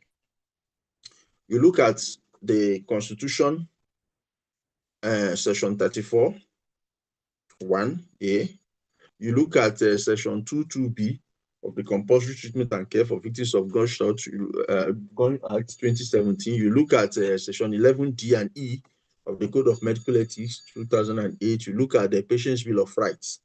They all provide for this right for respectful and dignified care. So Section 2B of Compulsory and Treatment of Victims of Gunshot Act says a person with gunshot wound shall not be subjected to inhuman and degrading treatment or torture by any person or authority, including the police or other security agencies. So you see that a victim of gunshot should not be subjected to torture. You look at Section 34(1), it prohibits torture. So now, respect to dignity of human person, as contained in Section 34 of the Constitution, is tied to dignified care. So I mentioned last week or 2 weeks ago that pregnant women, maternity patients, are subjected to verbal abuse in Nigeria. It is an abuse of their dignity, the dignity of their person, where healthcare professionals make a dehumanizing remark against persons living with disability. It is also abuse of their right to dignified care. So you have next, rights to privacy. Look at Section 37 of the Constitution. As amended, you look at Rule 11 of Code of Medical Ethics, you look at Patient's Bill of Rights 2018. They all guarantee rights to privacy. Now, this is one of the rights that is mostly observed in our healthcare facilities. If you go to hospital, you will see these curtains. That some of them are blue, some are white, some are green. That looks like a screen, and it has rails, and it's usually by the bedside. So they will spread it somehow, spread it to cover the bedside of the patient and provide a seclusion, a closure to cover the patients from being viewed by every other person in the world. Now, they are respecting the patient's rights to privacy. So, Madam Eka, the example you gave where people were, a patient was being examined in the presence of other people in the hall or in the hospital is wrong. In fact, the rule of privacy states that a female patient must examine a female patient rather will be examined by a female doctor. A male patient will be examined by a male doctor. However, where a male doctor is not available or where a female doctor is not available to examine a female patient, a male doctor that is going to examine a female patient, that examination will be done or should be done in the presence of a chaperone, another female staff, either a nurse. So where a male doctor is examining a female patient, it should be the male doctor, another male staff, another male healthcare personnel, another female healthcare personnel, and the female patient. That's the rule of privacy.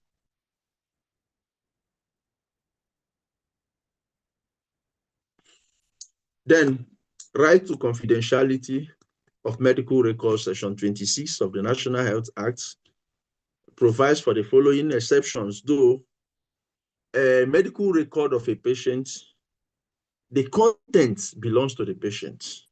The file belongs to the hospital. So you cannot go to the hospital and say you want to carry your file. But the information in the file, you have a right to it. So when they say right to medical records, it is a right to the content of the file, not a right to the file. So the following are exceptions where the patient consents to the disclosure, meaning no hospital should disclose the content of a patient's medical record, except in the following circumstances, where the patient gives consent to disclosure of his record in writing, where order of court requires such disclosure.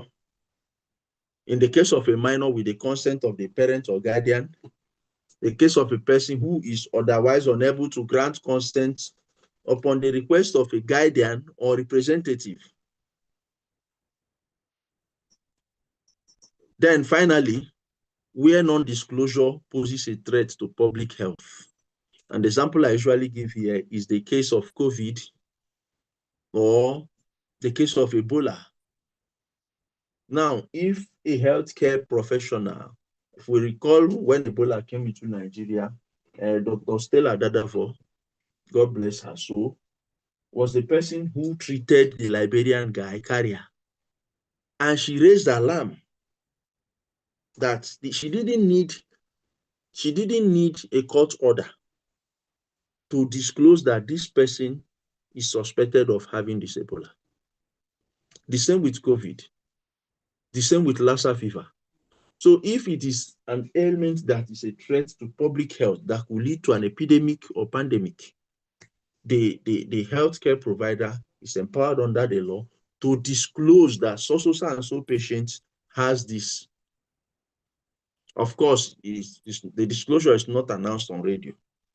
It is with the relevant authority so that the patient can be quarantined. Then you also look at Rule 8 of the Code of Medical Ethics. Doctors on duty have absolute confidentiality on all he knows about a patient, even after the patient dies. So a doctor cannot be treating a patient and now say, "Kai, we have this patient we are treating. He has HIV. He has COVID." A doctor can only disclose that to members of his team. Doctors work in team. So a cardiologist that is treating a man and the man now happens to be HIV positive, that cardiologist cannot tell a gynecologist or a nephrologist or an obstetrician that we have a patient who is HIV positive. That's a breach of this right of confidentiality.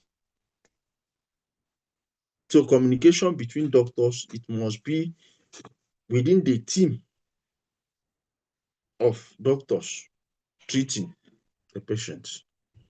Then the HIV/AIDS Anti-Discrimination Law, Discrimination Act 2014, guarantees and protects the health and medical record of all individuals living with HIV or affected by HIV. Thus establishes penalty for non-compliance with this. Of course, the Data Protection Act it treats health data as sensitive personal data. If you look at Section 30 of the Data Protection Act, 30G, it treats health data as sensitive data and permits processing/disclosure only under specific lawful basis, consent, vital interest, legal claim, public interest, or medical care with robust safeguards. So you see the importance or how stringent that confidentiality right is. We look at right to obtain medical records. That's it. We look at Section 23(1), A and B of the National Health Act. I told us the patient has a right to obtain medical record, not the file. It's just what the contents. Of course, the Freedom of Information Act here, you now see that there seems to be a conflict of interest. That's why you are in this class. You should also know. So under the Freedom of Information Act, do you now have a right to write the hospital and say, under the Freedom of Information Act, you know, people did it under President Buhari. We want to know the medical records. What ailment is the president suffering from? So I do not think that it will work, even though the Freedom of Information, it applies only to government hospitals. It does not apply to private hospitals. So you look at right to decline or refuse treatment. I mentioned this Cedar Waste case. It's provided for in section 23(1)(d) of the National Health Act. Cedar Way against Board of Governors of Bethlehem Royal Hospital. I mentioned it the first day I started our class. He said the patient is free to decline, to decide whether or not to submit to treatment recommended by the doctor. If the doctor, making a balanced judgment, advises the patient to submit to the operation, the patient is entitled to reject the advice for reasons which are rational or irrational or for no reason. So, right to refuse medical treatment, you don't even need to explain. You can say, I want, I don't want, I have reason, I have no reason. And we have the case of medical and dental practitioners disciplinary tribunal against Okonkwo. Then we have rights to terminate service against medical advice. So here you have received treatment, you continue to receive treatment, but you have become uncomfortable. So you now have a right to terminate the medical service. You can say, no, I don't want again. And they say, because when a patient is declining treatment, you need to tell the patient the implication. So the patient can now say, yes, I don't want. Then the hospital will give the patient a form to fill, saying you are discharged against medical advice. You fill that form for documentation. However, the patient also has a right to continuation of treatment. So if the patient declines treatment against medical advice and comes back tomorrow morning and say, I have changed my mind, the hospital will not say, no, we are not treating you. So the patient also has a right to continuation of treatment. Then, of course, we've talked about right to transparent billing enough in this class. We made reference to the case of Mr. Jonathan Tena against Benue State University Teaching Hospital. You already know that. We have right to quality care provided under the Patient's Bill of Rights, right to reasonable, right to visitation. Madam Eka, you have a question here.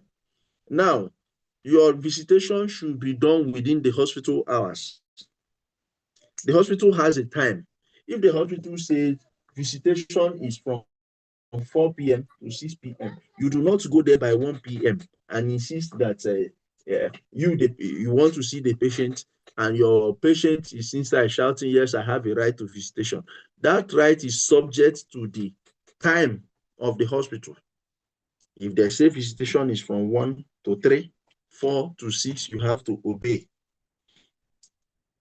Then, right to religious observation is provided under the minimum standard guideline for human rights of COVID-19 patients in treatment centers in Nigeria.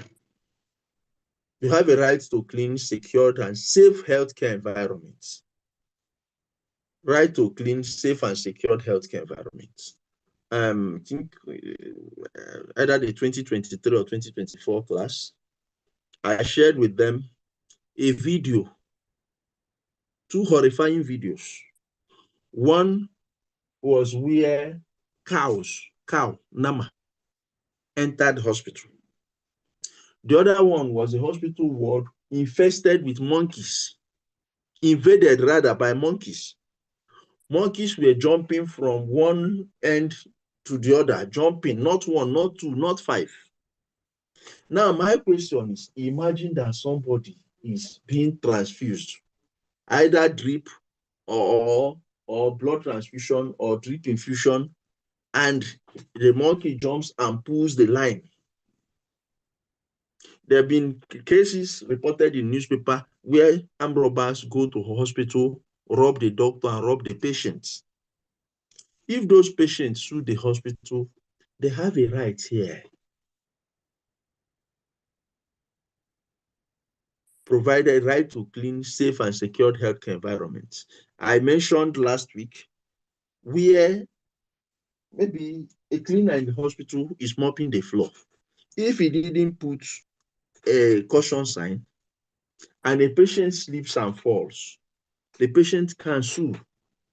You also have cases where you go to hospital, not too far from the hospital ward, you see a pit where the hospital, they are pouring all the bio wastes, and after a while, they will set it ablaze. And the smoke is being inhaled, the fume is being inhaled by patients in the hospital. So it's also a breach of the rights of the patient. The patient has a right to lay complaint if dissatisfied. That's provided for under Section 30 of the National Health Act and also under the Patient's Bill of Rights. So there are a lot more, many more have a right to second opinion. You have a right to freedom of movement, from freedom of movement and freedom from detention. Now we have the case of Ngozi Ozebo and one other against registered trustees of Synod of the Diocese on the Niger. It's a 2017 case. The court awarded a sum of 500,000 naira in favor of the claimants. In this case, the claimants lost their newborn baby. A 2-year-old lost their baby. And in that moment of grief that lost their baby, hospital came to insist that they should pay them. You see the timing? And they said, okay, we will pay. Can you give us little time to process ourselves, process this loss? The hospital insisted and detained them. They went to court. It was in Anambra State. The court awarded 500,000 naira in their favor. So I've mentioned rights to continuity of care. So you see that the patient's rights in Nigeria, the question now, your own responsibility is to ensure compliance. What we have mentioned are a few. There are many more. We look at conduct that constitutes violation of patients' rights. There are a lot of them. So if we look at our earlier definition of patients, any conduct that reduces the professionalism, the quality, or the safety of the care being received, you discover that it will amount to a violation of the rights of the patients. Because of time, I'm going to jump quickly into evidence gathering.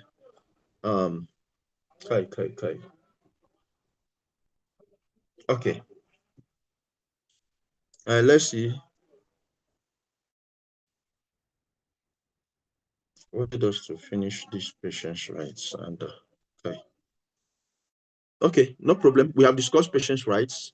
The next thing I wanted to discuss was conduct that amount to violation of patients' rights. But you already know that everything, any breach of all we have discussed is a violation of patients' rights. Any breach of the rights we have discussed. So take it as that.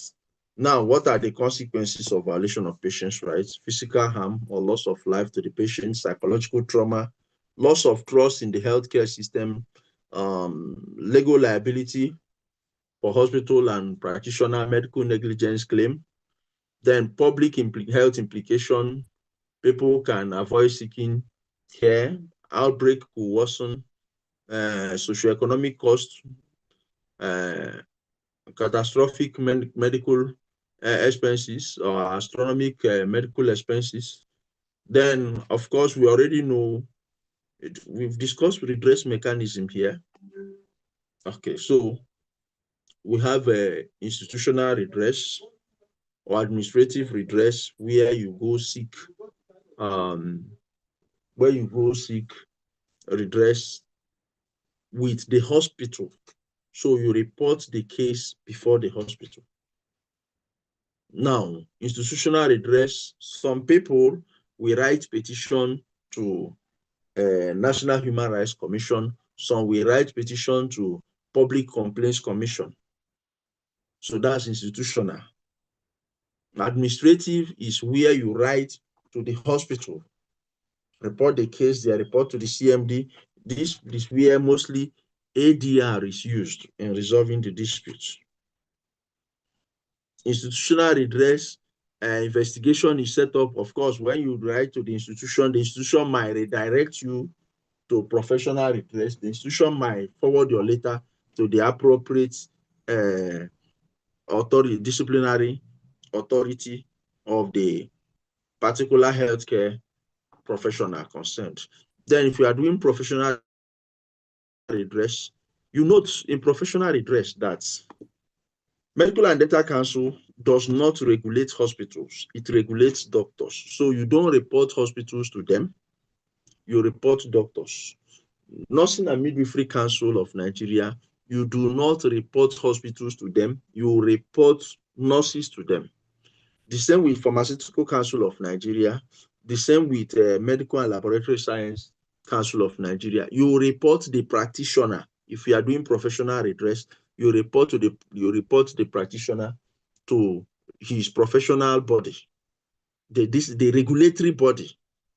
So you don't report to NMA. You can still go to NMA, but the disciplinary organ for medical practice in Nigeria is Medical and Dental Council. So you report to them. It's like reporting a matter to MPA instead of reporting to LPDC, the Legal Practitioner Disciplinary Committee. So then we now have legal redress. Under legal redress, there are two approaches. There is the civil liability, there is the criminal liability. Now, for the criminal liability, Mr. Joshua, recall last week, I corrected you on what you mentioned about manslaughter. And I said manslaughter is only where death occurs unintentionally, mistakenly.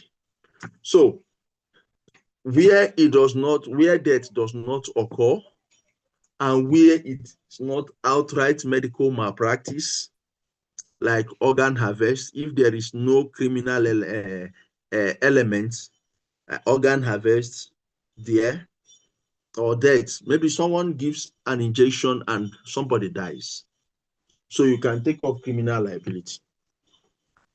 So firstly, but it's usually advised that you start with professional redress.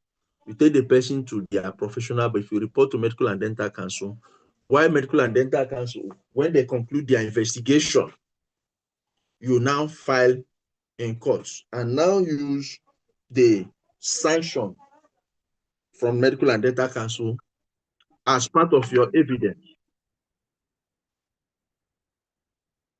You now use sorry, I have a call. You now use part of the decision of the Medical and Dental Council as evidence to show that yes, you have reported, even their professional colleagues have sanctioned him already. So that will strengthen your case.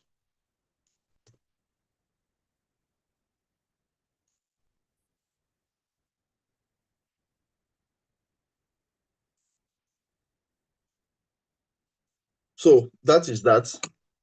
But for civil redress, you can sue for loss of earning. You can sue for loss of organ. You can sue for damages.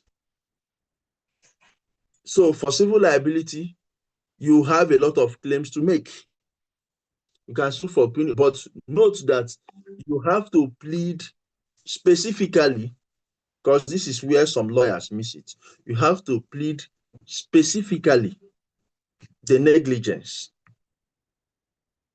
If you're in your pleading, you have to plead this person was negligent. You now plead the ingredients of negligence. This is what happened. This is what happened. This is what happened. You plead it. So that is that. I think we can just use 10-15 minutes. Challenges, God of mercy. Okay, challenges in seeking legal redress. What are the challenges? One is lack of awareness among patients. They don't know their rights. You cannot enforce a right you do not know you have. Then 2 is ignorance of where and how to seek redress. This is a serious challenge, including lawyers do not know it. A good number of lawyers do not know how to lay complaints. If you're laying complaint before the Medical and Dental Council, it comes in affidavit form. You don't just write a petition the way you write to police. You go to court, swear to affidavits of facts, stating the name of the hospital, your card number, all that happened, the name of the doctor, you put all that information in there. Illiteracy, then again, weak enforcement mechanism and weak regulatory oversight. We have cultural barriers, patriarchal decision making. You have situation where something will happen, they say, our father said. Or a woman suffers injury, the husband will say, we leave it to God. It's the woman that suffered the injury. And the husband is saying, no, we just leave it to God. We leave it to God. So that is a serious challenge in enforcement or seeking redress. Then we have respect for institutions and traditional rulers and religious rulers. Something will happen, you go to court or you commence redress, and you just receive a call one day, I've consulted with our pastor said we should leave it to God. Or I have spoken with our chief, say we should leave it to God. So in such circumstance, if you are insisting to pursue the case, you the lawyer, you will now look as if you are the one instigating the patient to pursue the case. In fact, the patient won't even come. Who is your star witness? It's the patient. The patient won't even come to pursue the case. Improper evidence gathering, which is one thing we are going to deal with in the next 20 minutes. I'll just appeal for your patience. Evidence tampering by professional and healthcare facilities. You see where something has happened, and when the patient demands for medical record, the hospital quickly doctors the record and now give the patients. Then religious barriers, I have mentioned it, issue of vengeance belongs to God and all that. Then emotional re-traumatization. This is very, very serious one, because sometimes the patient is reliving that experience, that emotional trauma. The patient doesn't want to go through it again. So once as far as the case is on, that emotional state is there for the victim. So the victim would rather seek closure and forget the whole thing. Then you have lapse of time. Now, medical negligence litigation has a limitation period of 3 years. Now, there is an argument as to when does these 3 years begin to count? Is it when the incident happened, or is it when the victim became aware of the incident? Yeah. So I am of the school of thought of when the patient became aware of the incident. Example is the case of the young man in Ekiti whose kidney was harvested without his knowledge. So the 3 years we start counting when he became aware that his kidney was harvested. Another woman whose kidney was harvested in Jos, or was stolen in Jos. So even though that of Jos, it was confirmed by NMA Jos branch that the person who did that was not even a medical doctor. So the person was a quack. So that's a criminal offense entirely. Then we have issue of poverty, cost of seeking redress. We also have issue of stigma and discrimination. We have inadequate data and documentation or / record keeping for healthcare professionals. It's a challenge. So even when they come to tribunal, the documentation is not properly done. Then you have inexperience on the part of lawyer presenting the case of the victim. I mentioned a case last week, OT and against Dr. Oji and SL hospital. So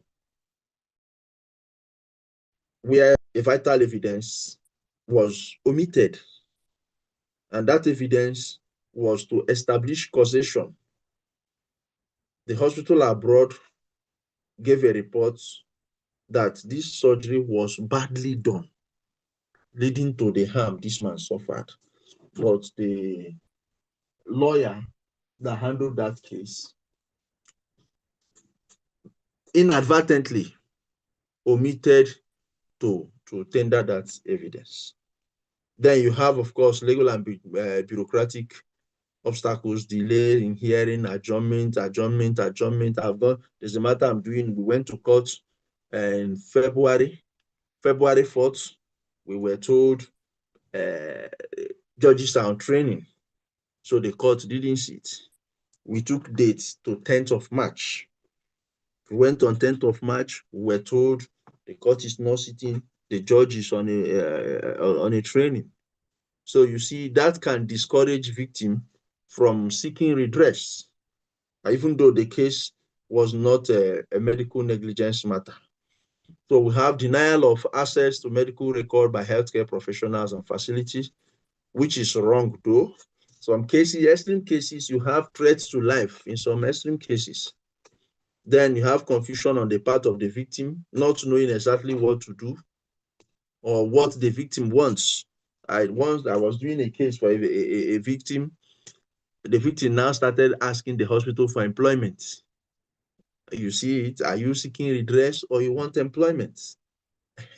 So then abrupt abandonment of the quest for redress by victim.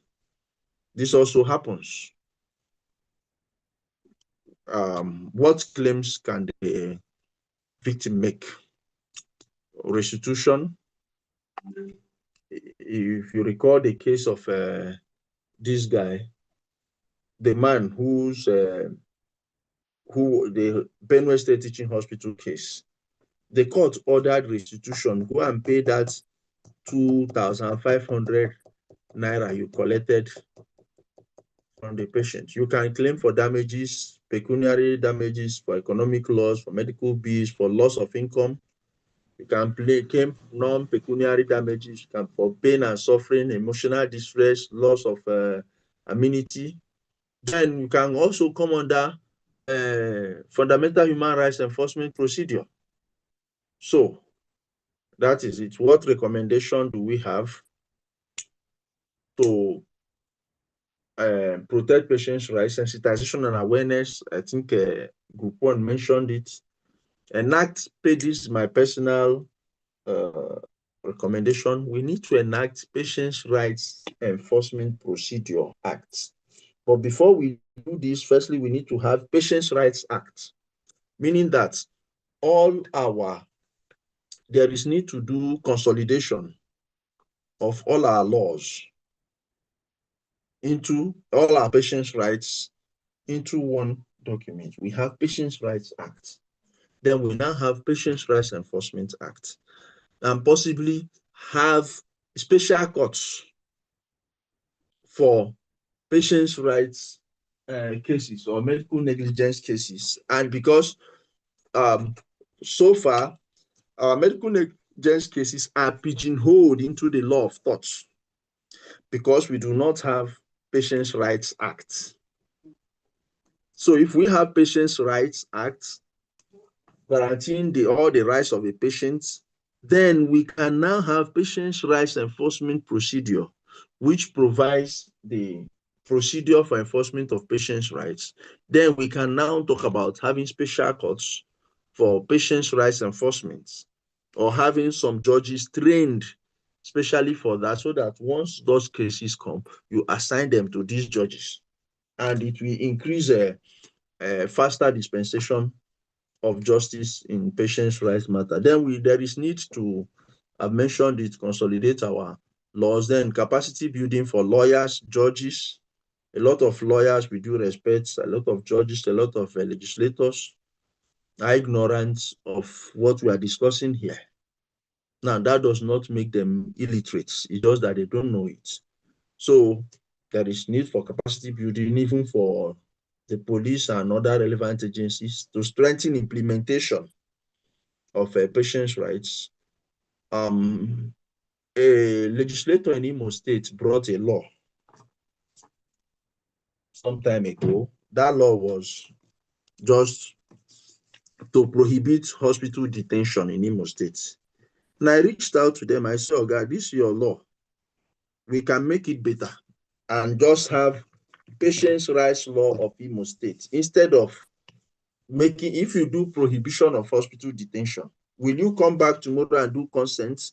Next tomorrow you do privacy? That's duplication. So, but we can have all the patients' rights consolidated, and we have patients' rights law of Imo State.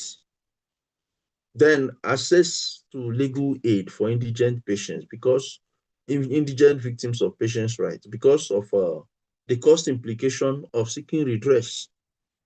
Then develop clear protocol and SOP for consent, record keeping, transparency in billing, and all that. Of course, we need to also promote the use of ADR in health sector, settling doctor-patient disputes. Then there is need to empower the National Human Rights Commission and similar institutions like the Public Complaints Commission for speedy relief and compensation. I know that some NSAS matters petition came before them. Then there are some other people complain rights violation. Instead of going to court, they petition to National Human Rights Commission. And I have been privileged to do a matter there. And each of the victims got 5 million. So that's that. Then, of course, introduce no fault compensation scheme. Our proof of negligence, sometimes the wrong can just be minor. Instead of subjecting the victim to the torture of coming to prove, once it is established, you compensate. But to do that, we have to have a deep health insurance, medical legal insurance claim established for insurances. So, in conclusion on this, patients have enforceable rights guaranteed and protected by law. So respect for these rights by healthcare professionals, we build trust and strengthen our healthcare service delivery. Patients are enjoined to seek redress where their rights are violated, while governments hold patients the duty of ensuring the redress mechanisms are effective, efficient, and promote justice for the victim. So we are done with our talk on patients' rights. It's usually this, I am passionate about patients' rights, so it permits the elaborate nature of the class. So let's look at evidence gathering. Now, evidence, what is evidence? Evidence is facts that support your claim. The things you use to support your claim. If you say this thing happened, what are you using to show and tell us that truly it happened? Now, when you come to evidence gathering in medical law, firstly, let me tell you that it is difficult. It is challenging. You know why? No patient sets out from his house to hospital having it at the back of his or her mind that something will go wrong, and now say, let me start gathering evidence. So that is where the challenge comes from. that no patient sets out to say, now that I'm going for this surgery, they are most likely to do this. So let me start preparing and gathering evidence. And that also stems from ignorance on the part of the patients. So they don't know. So when things go wrong, they now want to rely on the medical record. Now, those medical records, if the hospital knows on time that the patient is threatening, the medical record will be doctored, and what the healthcare, the victim is getting will no longer be a medical record that can help establish his or her case in his favor. So what do you do? Firstly is journaling. But with the aid of technology now, your phone can be recording. Your phone can be snapping. Now, instead of focusing on snapping the faces of the doctors, snapping the faces of the nurse, confronting them, it's better you snap records. You snap charts, like the hospital charts they are using. You snap the charts. You snap the medications they are giving you. You need to, first of all, your evidence gathering starts from knowing the name of the person treating you, the doctor, every person that treated you. You should know the name of the doctor, you should know the name of the nurses. Is it morning or afternoon or night shift? So that you can be able to capture when the incident happened. You now know who to tie it to. It was Dr. A. He was on afternoon shift.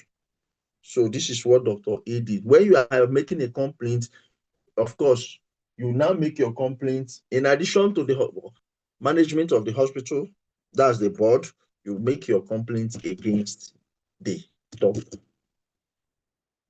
Unfortunately, a lot of lawyers do not know the parties to sue. You go and sue ABCD Hospital because that is what you saw on their signboard. But ABC Hospital is not a juristic person. So you sue the board of the hospital, the management board of the hospital, then the CMD, then the doctor that is involved. Then in some cases, you put the Ministry of Justice. But if you put the Ministry of Justice, especially if it's a government hospital, it's going to make your case difficult.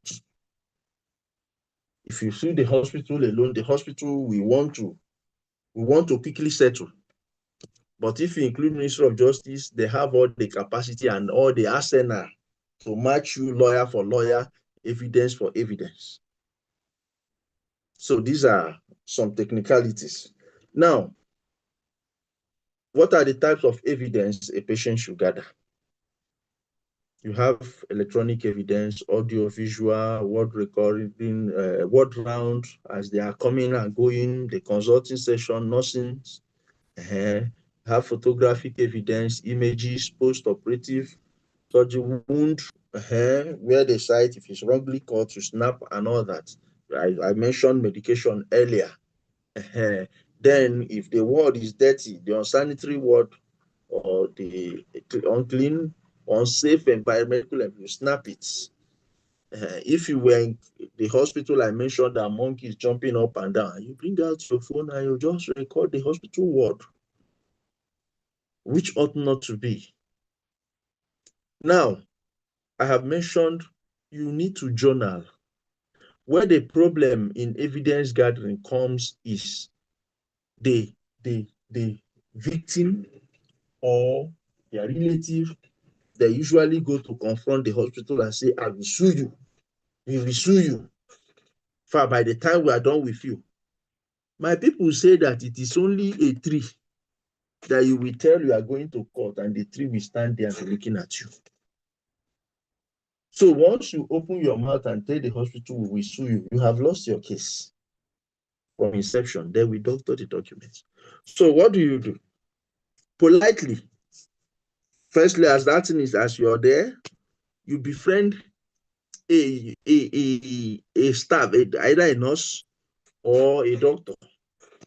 You just tell them you want to send this to your brother to seek second opinion. Even when something has gone wrong, you don't show anger. Just tell them you want to send this to your brother to seek a second opinion.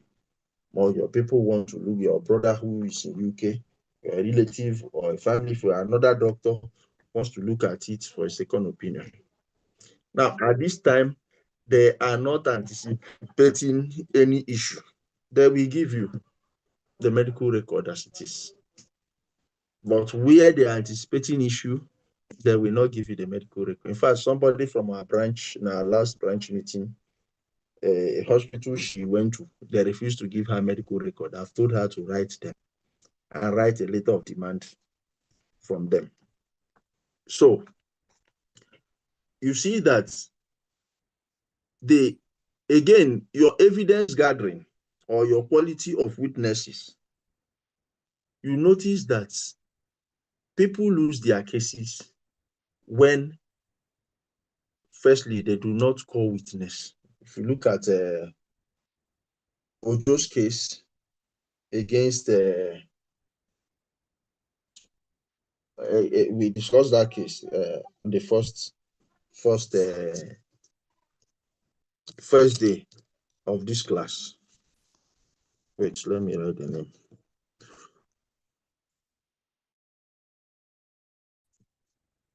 Goraro, Ojo against Goraro. The case where needle broke in the woman's abdomen. In that case, she did not bring a medical personnel to testify on her behalf. Sometimes people just pack irrelevant evidence. Sometimes people bring witnesses that have no effect on their case. And that is wrong. If you're calling your witness, if you're bringing your expert witness, it must be we either match the testimony of your opponent or cancel out their testimony. What do I mean by that? If they bring consultant,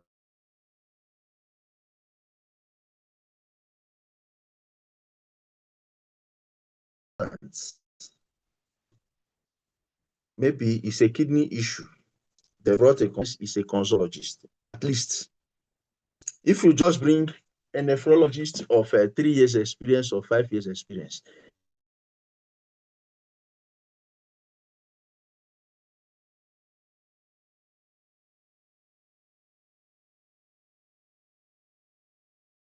Hello, Mr. Ebenezer. We can't hear you properly anymore.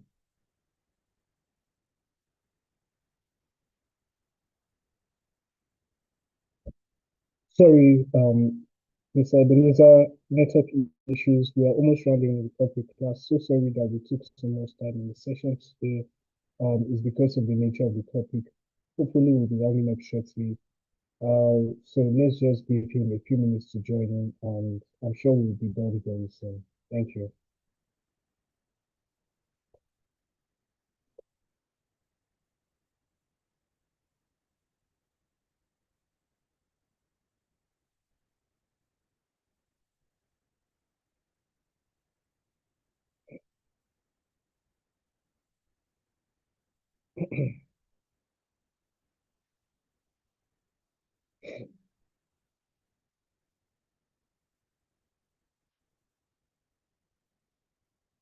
Hello, sir. Are you back with us? in the next 2 minutes, I'll round off. But maybe we can conclude now.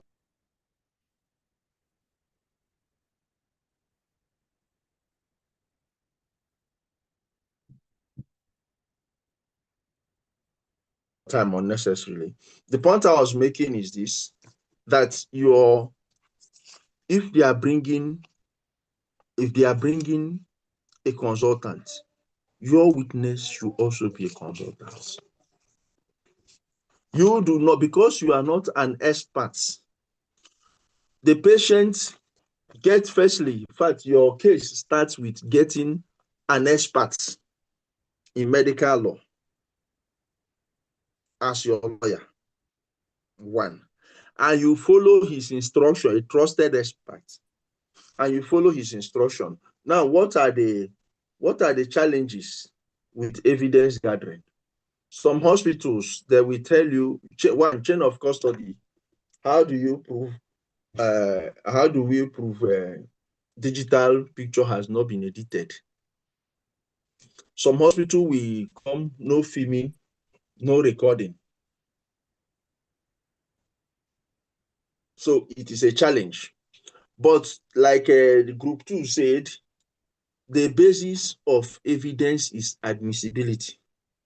So note that, one, your evidence can be admitted, but little or no weight could be attached to it. And now that goes to quality of evidence that you're bringing.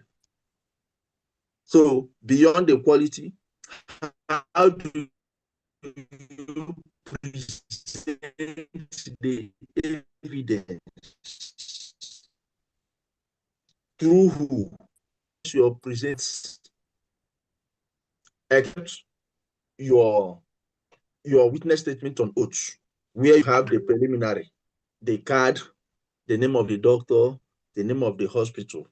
Apart from that, when it comes to technicalities, leave it to the experts. So, any questions? If we come, it's already almost 6:30. I don't want to keep us longer because this one is also long. But what we will do on Sunday, we'll just give it 10 minutes before you start your presentation. Then we conclude on evidence gathering. So, any question on the earlier one we presented? Yes, my question on rights to emergency care, where Yes. I asked a situation where the hospital treats a patient and then as a patient during an emergency and then the patient absconds without making payment after being stabilized.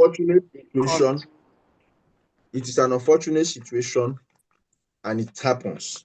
However, that situation was actually envisaged by the drafters of the National Health Act, and that's why they made provision under Section 11(3)(e) of what we known as the Basic Healthcare Provision Funds.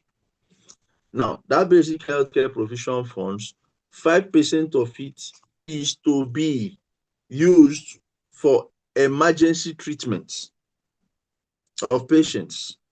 Now, there is also a Basic Healthcare Provision Fund guideline of 2016, where they have itemized how that 5% should be used. I mentioned here in this class about my visit to FMC Jabi, and they were complaining to me of a patient who somebody brought. This particular one, the patient did not run away, but the patient has lost her memory. The patient cannot remember her name, cannot remember where she came from. However, the Good Samaritan that brought the patient has disappeared. So they don't know him. They don't know where and how to recover their money. The hospital has resuscitated the patient, has stabilized the patient. The patient is talking, but the patient has loss of memory. And it's a challenge now. The hospital cannot recover their money. The hospital is still treating the patient. The hospital is feeding the patient. So it's already a huge loss on the hospital. Now, under Section 11, Basic Healthcare Provision Fund, the arrangement is that the federal government pays for emergency. The first 48 hours of treatment, the government writes it off. The government pays for it. Now, it is emergency. Healthcare anywhere is in the world is expensive. Either you're paying directly or the government is paying for it, but healthcare is expensive. And hospitals are not charity organizations. So I usually advise hospitals, in fact, what I told them that day is to take accurate documentation of everybody bringing a patient in emergency.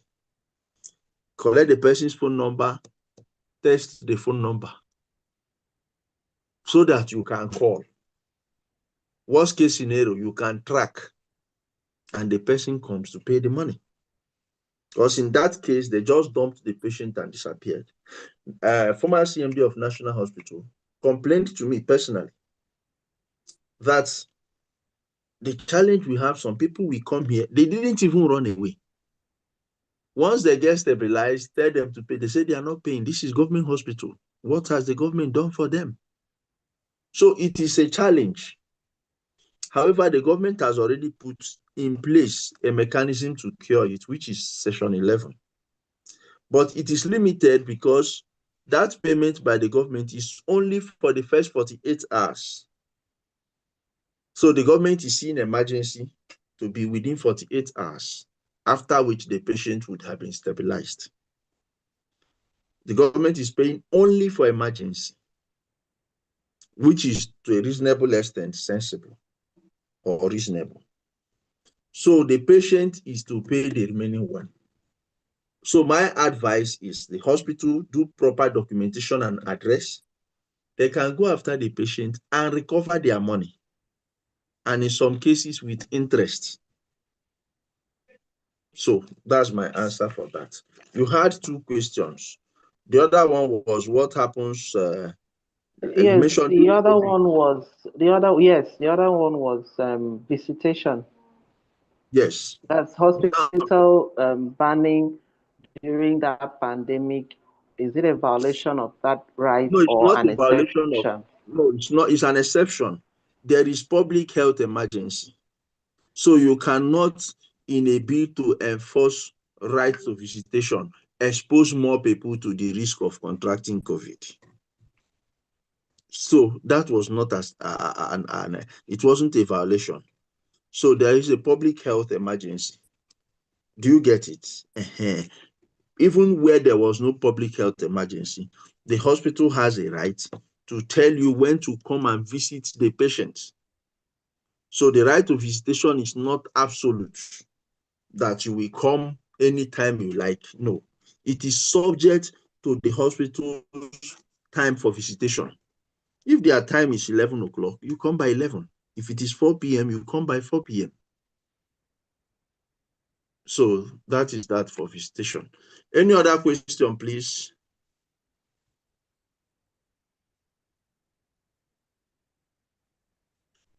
Any other question? My question under artificial intelligence, let me see. Under artificial intelligence and data analysis, when AI makes a mistake, who is responsible? The doctor or software developer? Now, there are categories of error. There are categories of error. Now, if the mistake is human mistake, the doctor is liable. If it is equipment malfunction, then it is the developer that is liable.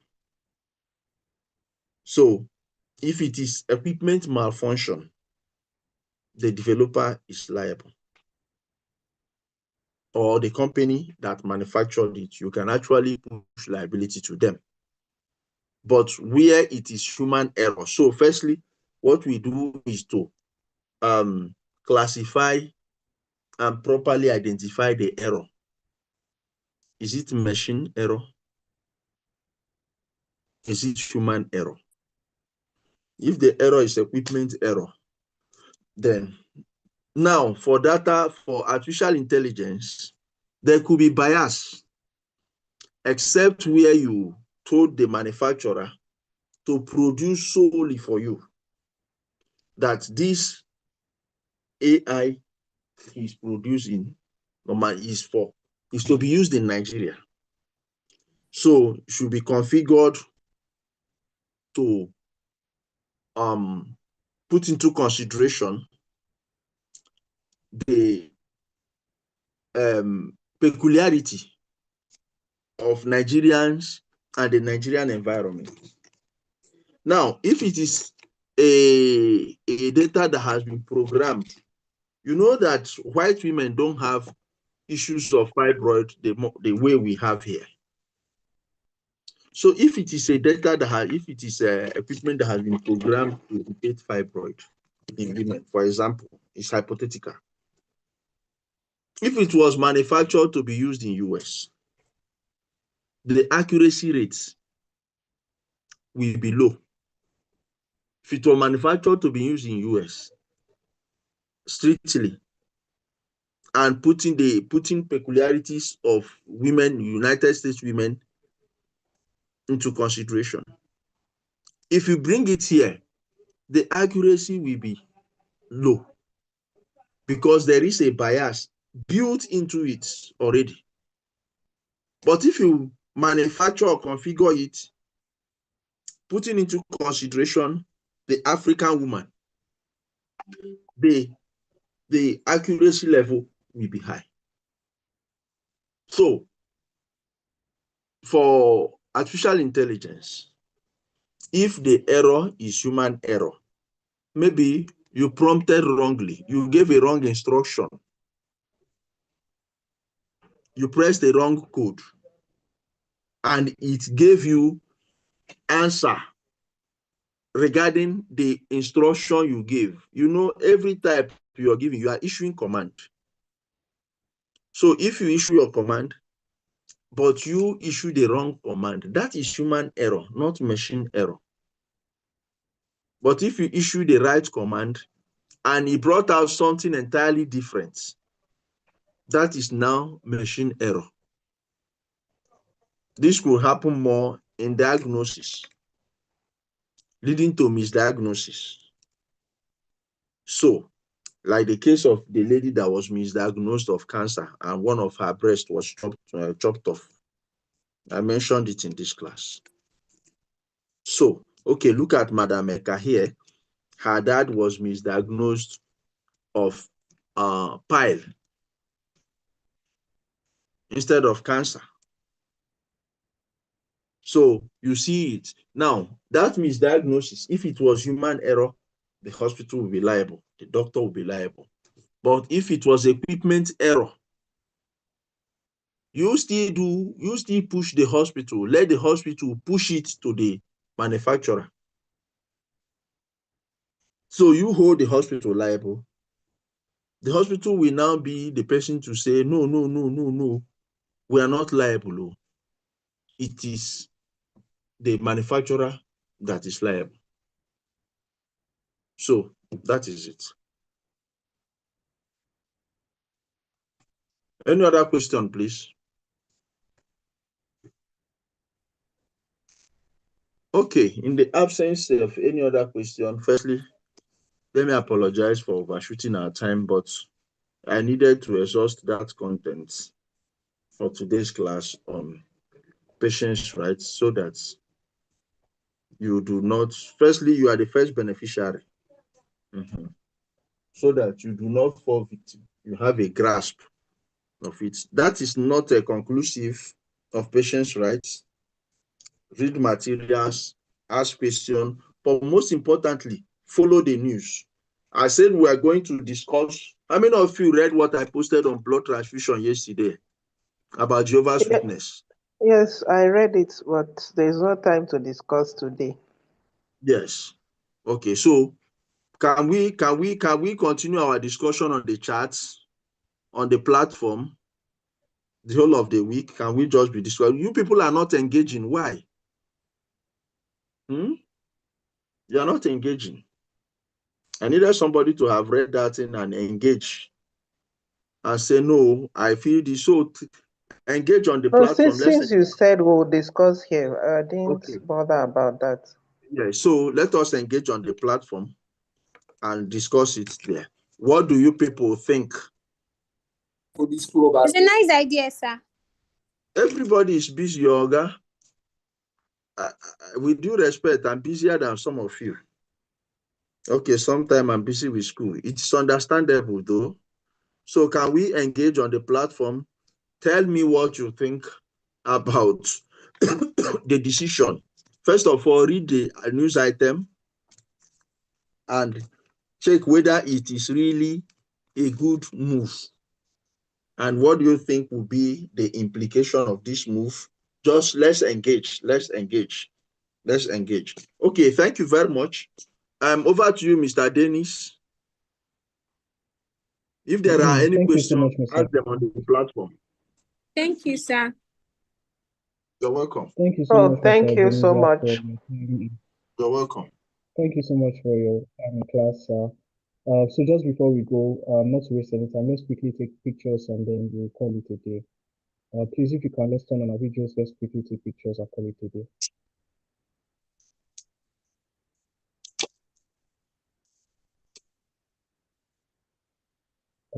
Thank you, Victoria. Please, can we have more people turn on their videos? Let's quickly take our pictures. Thank you.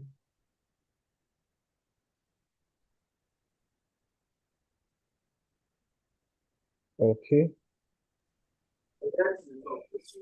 Thank you, Kaima. All right, I can see some of us are still turning on our videos. Sorry, it's a bit late. We would have done this a bit earlier, but it's fine.